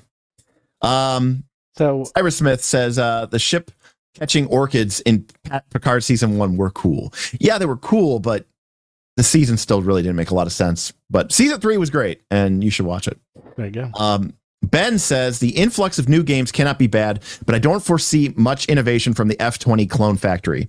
And no surprise here, but I agree with Ben, because people don't want to reinvent the wheel. They want to give it a new coat of paint. They want to make sure that it's distanced enough from the D&D brand that you feel like, okay, we are doing something different. They've addressed one of our concerns, but ultimately you're not going to make a lot of money in that space. I think people say they want something different, but they don't actually really want something different. Okay. Derek, I might be able to stay a little longer. Why don't you entertain the folks and I'll be right back. Okay, sweet. Keep them going. I'm listening, so don't start doing crazy stuff. Damn it. Let's see here. Well, the channel is mine now. Anyways, I just think it's one of those situations where we saw this before, where D20 kind of saturated the market and we got a bunch of clones of it. And I'll be honest with you, it wasn't great. Having all those extra D20 clones, if anything, it stifled creativity in the market, because, people were like, well, why would I make my own game system that's not going to do that well when I can just make a clone of Dungeons and Dragons and it'll sell better than average? And it's like, yeah, that's kind of what I want to do. And so I don't know. I also think that most people are going to just stick with D&D. Like, we might see, I mean, they might lose 20 or 30%. Maybe that's possible. But I mean, it's not like they're going to just like lose everybody. Well, they're not going to lose everyone. But also, what's interesting, by the way, that they mentioned, and I actually don't think this is a bad thing. Since you didn't watch the D&D preview video with Chris Perkins, one of the things he said that they're going to add to the DMG is a lore and history section, giving a background of like who Vecna is, who Bigby is, who Mordecai is, like all these people. But why does that even matter? Well, because the same reason they invented Planeswalkers, because if you don't have characters to latch onto and sell, you need, and Drizzt, which, and again, we talked about it in last week's episode, is incredibly popular, but very problematic for a lot of reasons. And did you watch the D&D movie? That whole Underdark part, supposedly that part was supposed to be Drizzt. Right. It was supposed to be Drizzt and Drow, and they cut it. They changed it. They kept it, but they cut it. There was issues with Drizzt, and there's a lot of issues with Drizzt. There's all issues with Drow. There's a lot of issues with the whole thing. It's like, great, our most popular character is now problematic. Is our most problematic character for multiple reasons. It's like there's not even one reason, it's multiple. And I've read every Drizzt book twice. Actually, I love the Drizzt book. And I want to say something here that is really important that that it gets said here, because while we're on the topic of Drizzt, you don't see it, but I own every R.A. Salvatore Drizzt novel. Yes. I have read them all except for maybe the last couple, but I own them. So Bob got my money. Here's the problem that I have with this is a singular problem I have with Drizzt Stewart. The reason that today, for some stupid reason, that people think that Rangers have anything having to do with dual wielding is because Drizzt was a Ranger and Drizzt dual wielded scimitars. But Drizzt did not dual wield scimitars because he was a Ranger. Drizzt dual-wielded scimitars because he was a fighter. He learned to be a fighter at Melee Magra 3 in Menzoberranzan from his father Zach Nafine, who was also a fighter, who also dual-wielded, and everything about his dual-wielding is tied to his fighter abilities. Nothing about being a Ranger has anything to do with dual wielding. And now, for like the past 25 years, we've been stuck with this stupid Ranger that can dual wield, and people obsessed with dual wielding Rangers, when dual wielding is like the stupidest thing that you could ever imagine for some sort of wilderness warrior. They would want a spear or a bow. They would not want two metal swords that require constant upkeep, and quite frankly, would be a liability in that kind of environment. Well, he started off, to be honest, in fighter.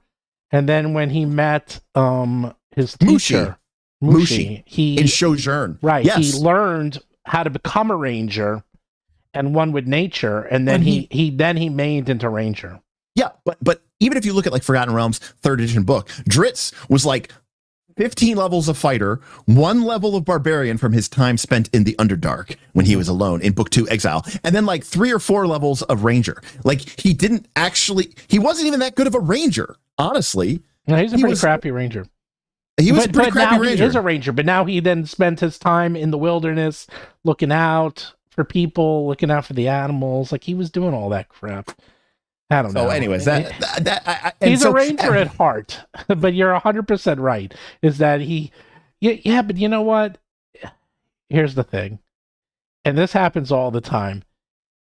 Form versus function, like they didn't really care about this stuff that much, although Bob did, because Bob's stuff is pretty damn accurate. Like when you read his books, you're like, wow, this actually feels like D&D come to life. Like he was the first one who really even used almost like D&D rules in his books. Like when you read it, not super accurately, but as accurately as I've seen before until that point. But yeah, I guess you're right. I never thought about it. It never really bothered me because his swords are pretty cool, and I do like the way he uses them. And I don't know, man. I don't think it's that big a deal. But I completely see what you're saying. Is that everyone now has the idea of a Ranger because of him? But how many times has that happened in popular culture? But I don't even care that people are Rangers. Okay, That's I'll fine. tell you something silly. What I don't like is that mechanically, yes, starting in AD&D 2nd edition and then really cemented in 3rd edition and 4th edition and 5th edition and Pathfinder 2 is this idea that rangers and dual wielding are one and the same. It makes no sense. Yeah, it but has how many nothing times? Yeah, but that's just, it's, again, think about it this way. Is the Hulk green or is the Hulk gray? That's irrelevant. No, it is. I'm going to tell you why it's relevant. Which is because the Ranger, the Hulk is a big, strong guy. What color he is irrelevant. No, I'm going to tell you why it's relevant. No. But if you had a Hulk that was really super strong, and then you said, oh, well, you know what? The Hulk is now super weak and can fly. People will be like, wait, that's not the same thing. The Ranger is still portrayed as a wilderness warrior, a person of the land who roams and deals with animals and all this. Where the hell does dual wielding even enter into that? It makes absolutely no sense.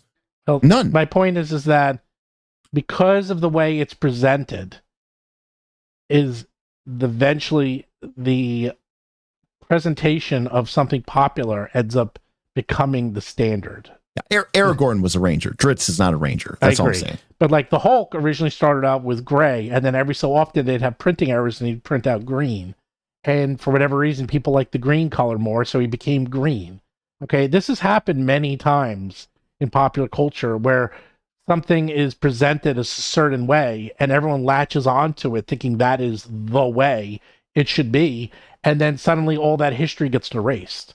So you're 100% right, is that, oh, this is not what a ranger is, but everyone latched on to Drizzt being a ranger and dual wielding, therefore all rangers dual wield, even though it's not true. So it's stupid. It doesn't even make sense.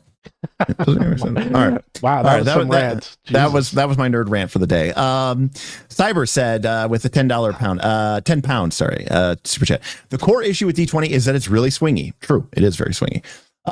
Old school essentials solve this generally by avoiding rolls. Oh, he's saying OSR, like old games avoid this by avoiding rolls, which is true, right? Like in the old days, you would only roll something if, you know, there was the doubt, if there was decisions. Otherwise, the GM would just say yes or roll the dice, right? Like the GM, you say, I want to do this thing. And the GM says, that sounds like a totally reasonable approach. I really don't see how that could go badly for you.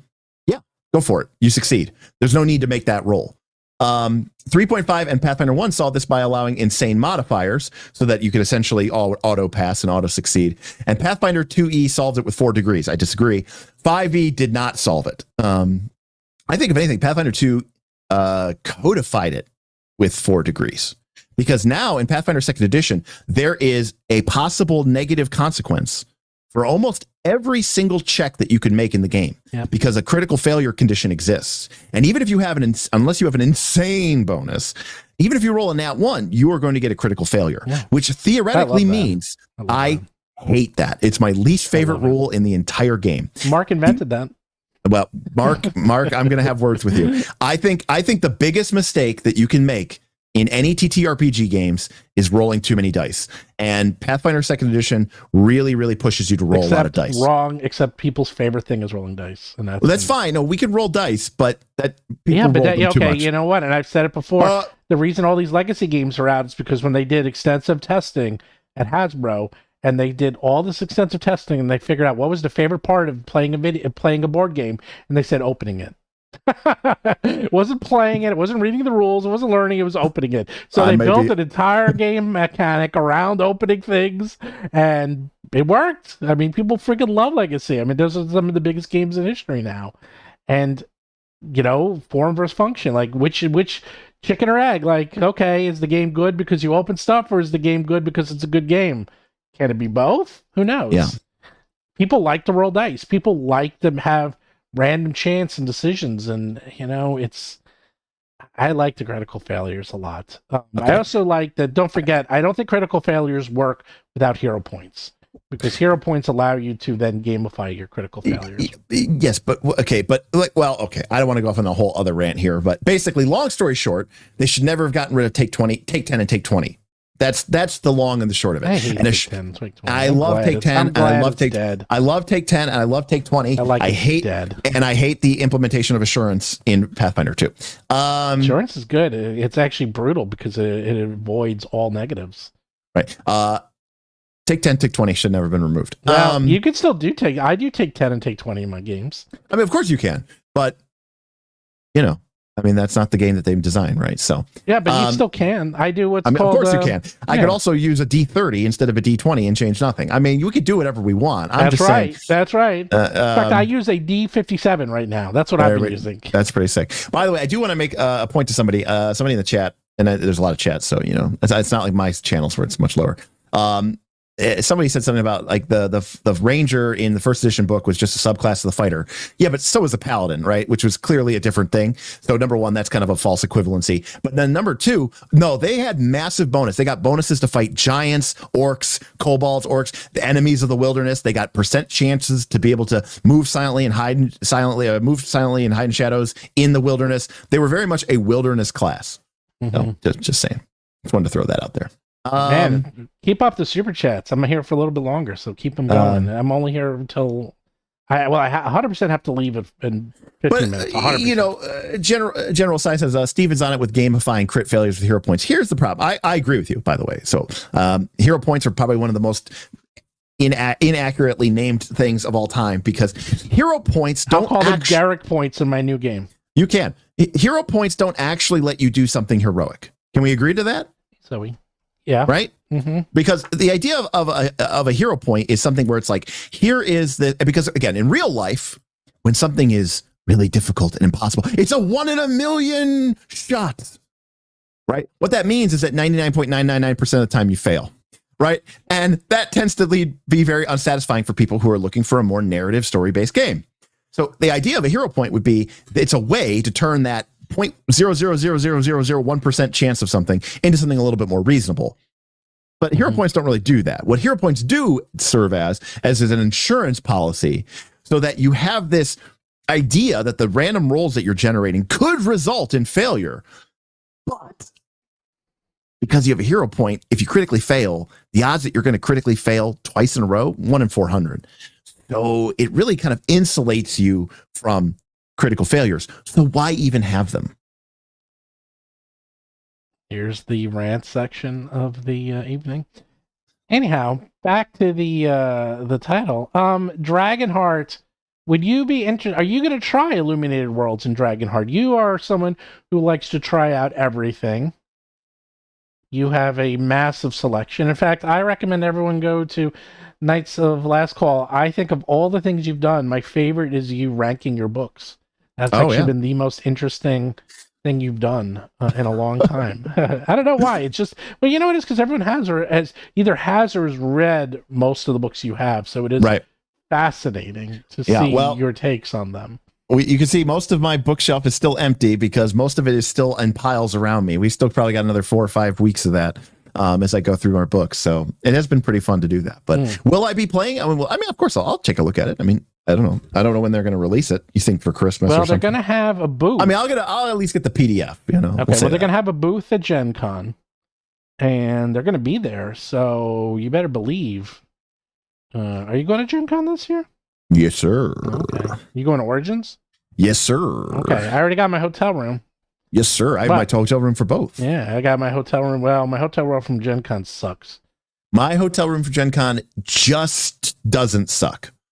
It's like 3 blocks away. Ugh, I wish I had that. You know what's the only thing is I actually had a pretty high number and I still couldn't get anywhere near the convention center. I was just happy that I got within walkable distance. Now, I've had this happen to me before and I just Uber it. It's not too bad Ubering because I would if I had to Uber, I would highly consider not going. I did it before. It's not bad. I'm being a princess. I'm being difficult. Well, I get it, but I have certain ways that I want to experience my con, and also I can give my bags to like Paizo and they'll just hold it for me or something. So I could just. I don't have that kind of clout, so you know me. Then you have the thing is The other thing is too is like when I go to Gen, especially nowadays with the Knights of Last Call and stuff. I have to usually bring cameras or podcasting equipment. I do the same thing. I bring a lot of stuff with me. It's a pain in the ass to schlep that in the car. I have access to the press. All right, I get it. So do you. It's so easy to become press. You are very smart. I am very stupid. You are very famous. I am not important. We get it. Well, I'll teach you the ropes. I'll teach you the ins and outs. I don't need to know. I don't need to know. Well, you're right. You don't need to know. That's why you end up killing all your characters in your most profitable live play. Good Listen, sometimes everyone's got to die. Everyone's gonna die eventually. You are crazy.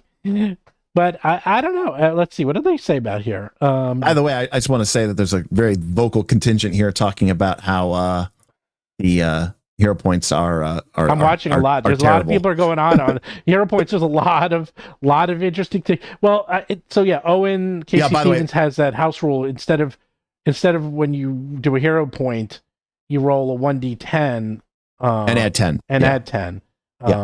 And that's actually not a bad idea, because how many times does it happen that you roll worse on your hero points? Well, right. I like that. I like that. It goes. I like the randomness. I'm like, hey, baby. Here's goes the thing. both ways. William Brandon says, my favorite is when a player hero points a failure and then gets a critical failure on the reroll. That's my absolute favorite too. No, he's, by the way, being sarcastic. I'm not being sarcastic. I love that.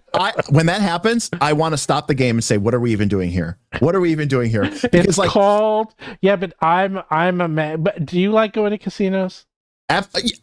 You know me, I go to Vegas 2 to 3 times a year. Why are you complaining? That's hey man, if you like games of chance, you go to casinos, you better get with the program, baby. You better get with the program. Christopher Matheo says it's not 1d10 plus 10, but yet, Christopher Matheo, you said if you roll a 1 to 10 on the d20, you add 10 to the results, right? Which is exactly the same as a 1d10 plus 10. Correct. So you miswrote. we read it correctly. You miswrote it. So it's a 1d20, okay. and then they're saying, but you still use the nat 20. Nice. There's still nat 1 and nat 20 rule, but okay, fair enough. I like gambling when the point of the game is to gamble. But if we're trying to do something with our role-playing game experience that involves storytelling and character arc building, I don't want that. I strongly disagree, because the failures is where, look, then in our game, when he rolled, and I believe when he did our spellcaster, so we cast Paranoia. Paranoia is a pretty bad spell. And then he failed. And our spellcaster then hero pointed it and then critically failed. This is a Pathfinder 2 spell? Pathfinder 2, yeah. Look it up. I don't know. 7th level spell. It's Paranoid, I think it's called. Not Paranoid. Paranoid. Let's look it up. Paranoid. Paranoia? Paranoia? Maybe Paranoia. Let's see. It's a level 2 illusion spell? No. Paranoid. Paranoia, level 2 illusion spell. No, Paranoid. Critical failure. As failure, except the target believes that everyone sees it as a mortal enemy. Yes. It uses its reactions and free actions against everyone, regardless of whether they were previously allied, as determined by the GM. It also acts as rationally as it normally does and likely prefers to attack creatures that are actively attacking it or hindering it rather than leaving it alone. And he did it and it was 6th level. So the Worm That Walks did it to everyone. You know what's crazy about this spell? It's a good spell. It doesn't have incapacitation. You're right. It's a good spell. Why doesn't the spell have incapacitation? Well, anyhow, here's the point. Because of that critical failure, that was one of the greatest fights I've ever had. So fair enough. I've had critical failures and bad hero points. I would say most times, at least in my games, it leads to absolutely fantastic gaming. And it was fun. They survived. It was good role playing. The guy who it happened to, he loved it because he's like, oh man, this is so much fun. I'm like, attacking everyone. It's like I've had it with these guys. They're all dying.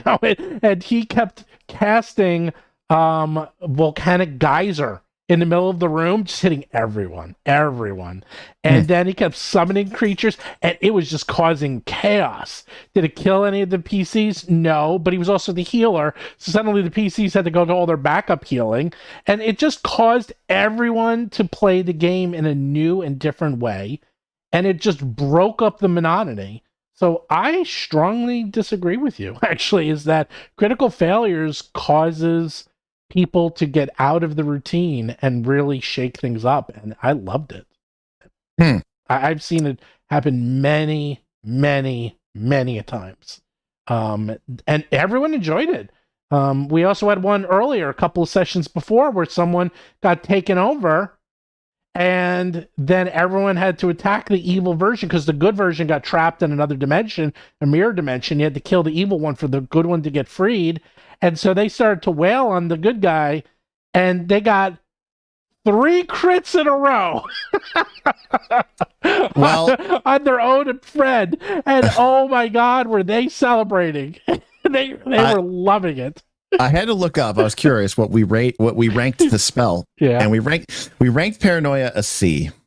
No, it's really good. Well, here's why. No, it's not. What you're doing is you're overvaluating the floor.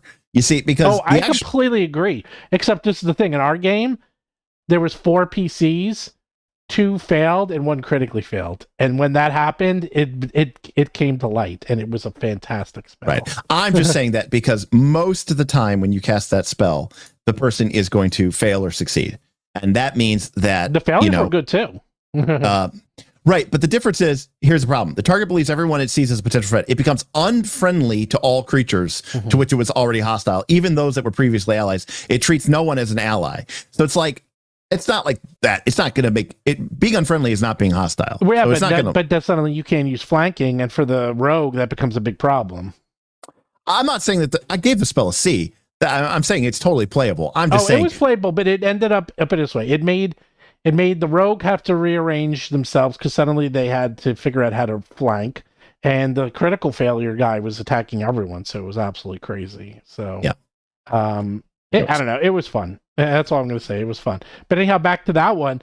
They all ganged up on poor Chris, killed him in like 2 rounds, and then of course they're like, "Oh, he was bad." Oh, he was evil? Oh, they were just killing Chris. And they're like, wow, it took them all of 1 second for the entire party to turn on me. And they all loved it. They're like, you know what? Every adventure should have evil doppelgangers take over your character, and you all get to kill each other just for fun because it was so cathartic. And then it happened again. And they're all like, wow, this is great. And I'm starting to really see the value of having the characters kill each other without having to actually die. So, yeah, strongly recommend you add that to all your games, especially once they get up to level 14, they've had enough of each other. So it's like, there's always a nice little, you got taken over by a doppelganger. It's your turn to go try to kill the party. I mean, that is always pretty nice. Yeah. It's funny. It's funny as I read some of these comments. I know not all of you are viewers of Nice Last Call. I realize how easy it is to misinterpret things that I say because well, no, because here it's weird, right? Like I'm talking about you might think, oh, Derik is one of those people who doesn't want to use dice rolls. He just wants to whatever fits best in the story should be what happens next. And that couldn't be further from the truth. I actually really do like dice rolls that dramatically shift and change the story, and that I have no control over. That it's sacrosanct. You can't touch them. Mm-hmm. But I also don't like too many dice rolls, and I don't like pointless dice rolls. And so for my thing with Hero, I am fine playing a game of Dungeons and Dragons where we are just hard scrabble scoundrel mercenaries, and we live and die by the roll of a d20, which has incredible volatility and variability, and it could go one way or it could go the other. I'm fine with that. But when I'm playing a game that is selling me as you are a hero of legend and here are these hero points to reward you for being a hero, then don't make it so that the hero point is just a reroll that gives me the same base level of success as I did the first time that I rolled it. Because while in a wider sense, being able to roll twice, if it was roll twice and take the higher, it would actually be statistically different. But I was going to say, do you just want to call it advantage then? At the time that you're rolling hero point, you've already failed, which means that the second roll, the hero point roll, is no different than the base roll was. So, Gambler fallacy. I will say this: save your hero points if you don't have access to True Strike.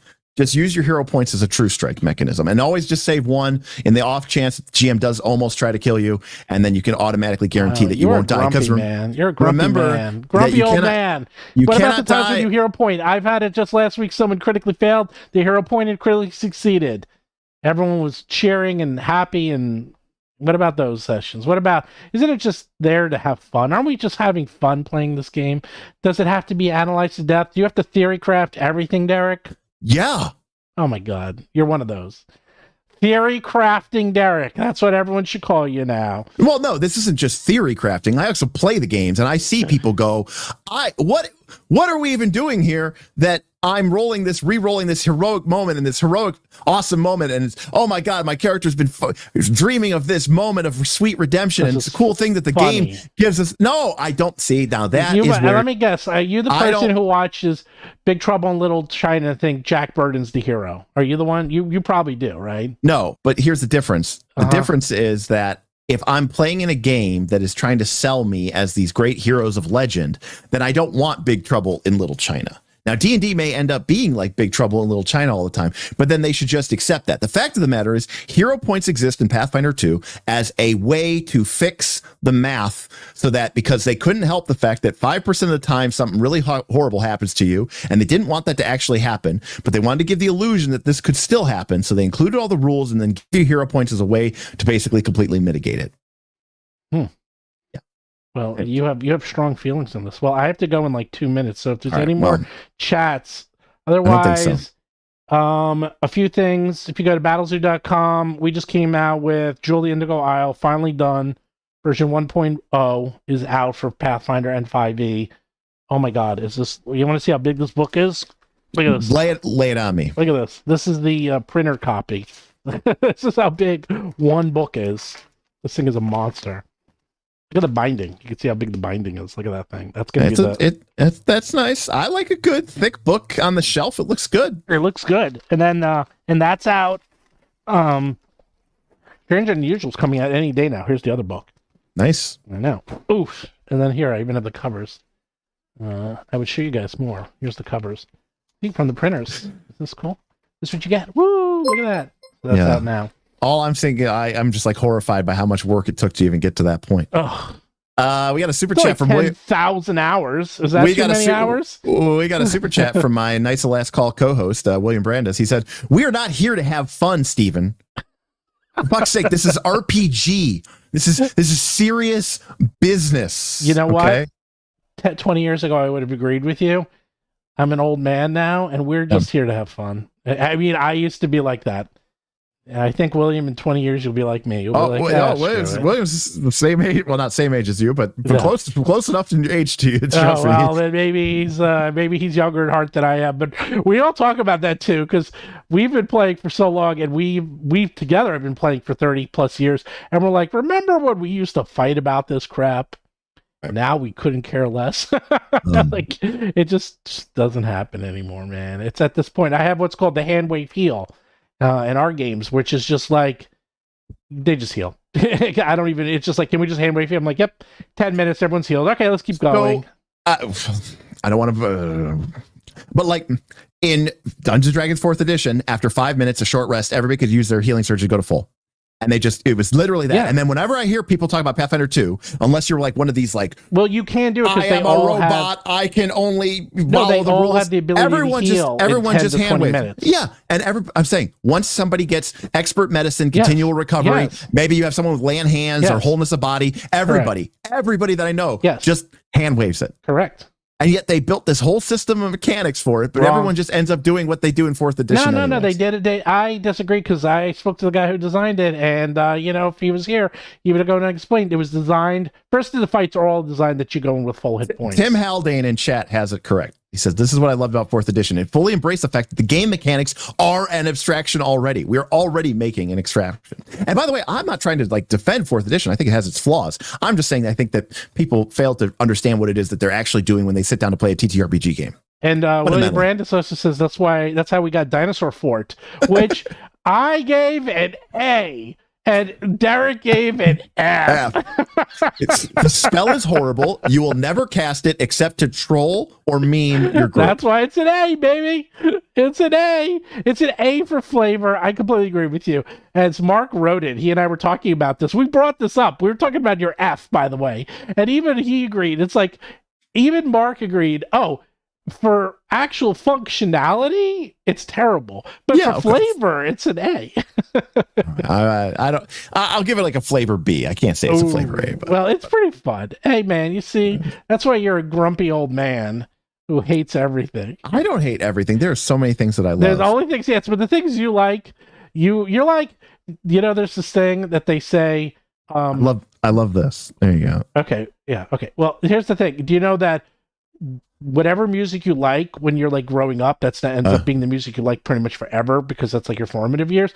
Derek grew up with 4th edition, so that's all he likes now. Number one, I did not grow up with 4th edition. I was like 28 or 27 when it came out.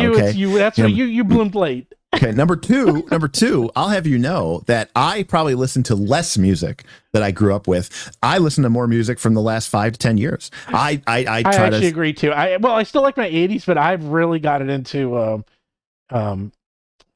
like new wave quite a bit. Right. And you know what's funny? You know what's funny about that? I recently have done the same thing. Really? Yeah. New wave? Like more new wave era stuff. Yeah, like I've really gotten into it. Well, you know why? Because there's a lot of channels on XM that just play it, and I'm like, holy crap, this is great. And now I can just listen to it, or on Pandora, or on anything else. Yeah, but I've been listening to more like Duran Duran. Oh god, well, I love Duran Duran, yeah, and like the Cars and stuff. I've been listening to more of that I grew up recently. With Duran Duran. Like in 8th grade, all my friends went to the freaking concert. I was pretty young when they were. Yeah, I was pretty young when they were headlining. But I just never. I grew up with that music, but I never really listened to it. Duran, and now Duran, I'm listening. Yeah, all that more stuff. Yeah. Random Kitty said, Stephen, make sure you send the right copies to the right folks, unless you have the budget for some Pinkerton reps. Oh God, dude. Yeah, no kidding. I will be very careful with that. The thing is, Derek is a serious player, and I'm the serious troll. I could be a serious troll too. Now, the thing is ultimately at the end of the day, I take a very deliberate approach to RPGs, and I take a very, mind forward approach. Right, when I see you at Origins, I'm going to bring the top hat and monocle. And I want to see you walking around. It's like, oh yes, Mr. D&D, Mr. RPG. Wow, we gotta play these RPGs, see?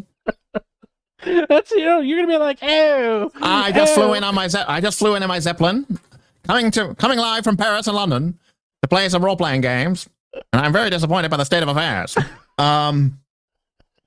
Anyways, I think it's your best character yet. I love that. There's a game we played. It's the old time radio guy. Well, there's a PAX Unplugged. Me and the guys from No Direction. There's this game where you make. I forgot what it's called. It's a board game where you make old time news headlines. And it was like a headliner game, and it's all like takes place like in the 20s and 30s. So every time you made a news headline, we had to read it. Where you have to read it like the old timey voice. You're like, right. and that was the whole war in Europe. Right, that was like war rages in Europe. Hitler continues his siege. It's like that's it. Yeah. That was the main part of the game. Like there was other parts, but that's all we kept doing. And yeah, that sounds fun. Yeah. Okay. All right. I know it's 4:00. You got to go. I got to go. Yes. See, people love it. At the very end is when you start getting crazy. But I'm gonna get that. I'm gonna get the top hat, the monocle, and we're gonna walk around. And I'm gonna just have a little thing on top, a little card that comes in and says Mr. RPG, Mr. TTRPG. And if you like, yes, Mr. TTRPG, and Tiger Eyes for $5. Just for the record, a 56-year-old, 56-year-old. I started when I was 16, so 40 years of AD&D, D&D, Pathfinder 1, 2nd. I am old. Yep, we're all in our 50s. I'm all old, except for Derek, because he's young and he's. I am. You're in your 30s. No, I am 40. Oh, you just turned 40? Yeah, I'm 40. Well, welcome to the beginning of the end.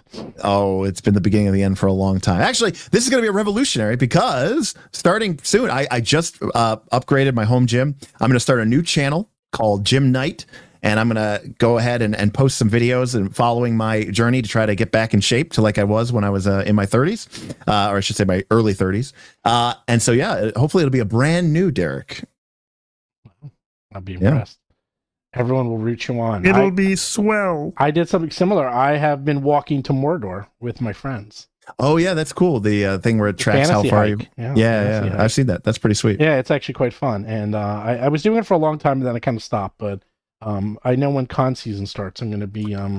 some member of the fellowship you are. I was doing it for a while, but then I stopped, Well, no, it's that I stopped. It's that I used to go out and walk my dogs. I spent 3 months in Rivendell. Well, I had the flu for 3 weeks, and that put a big damper on my my trek to Mordor. There you go. So maybe I can get the 1-of-1 ring, and then when I actually get the mortar, I can take the 1-of-1 ring and throw it into the volcano. I can go to Santorini, go to the volcano there, which is active, by the way, and throw it in there, and then yeah. And we went to go visit. They're like, "Oh yeah, there's an active volcano. We could die at any time." I was like, "Thanks." Also, that was on my honeymoon. completely randomly, but tied to that tangent. If you never got a chance to own Santorini, the board game, they are coming out with a revised second edition that is available on Kickstarter. If you've never been to Santorini, it is fantastic. It's got those cool buildings. It's on my list of places I want to go. Tiger Eye says Jim Knight or Jim Knight. Of course, it's if you work out in like a knight's costume, you got like the helmet and like the sword. No, it's definitely there, baby. No, it's Jim Knight. Everything. Yeah. Oh God. Well. That's the joke on our channel. Everything. Maybe it should be Jim JIMKNIG. Jim Knight. That's your name. No, like we have Jim Knight. Like we have Night School, right? Which is a play on Night School. We have the Late Night Show, which is a play on the late night. We have Nightlife, which is a play on nightlife. Everything's with night. I might be here all week because there's a lot coming out. You'll see. Just keep watching the channel, subscribe. Trust me on this. Trust me. And if you don't want to watch anything interesting and you don't want to be up to date with the newest, hypest news, and you just want to be really nerdy, then check us out Tuesdays and Thursdays, 7 p.m. Eastern time. Night's the Last Call. You probably won't like it, but there's a chance that you might. And so maybe it's worthwhile stopping by and saying hi to everybody. So that's us. Night's the Last Call. All right, and maybe you can get some Jim Knight during your last call. All right, I gotta go. That's gonna be a separate channel. I gotta go. I'll talk to you guys later.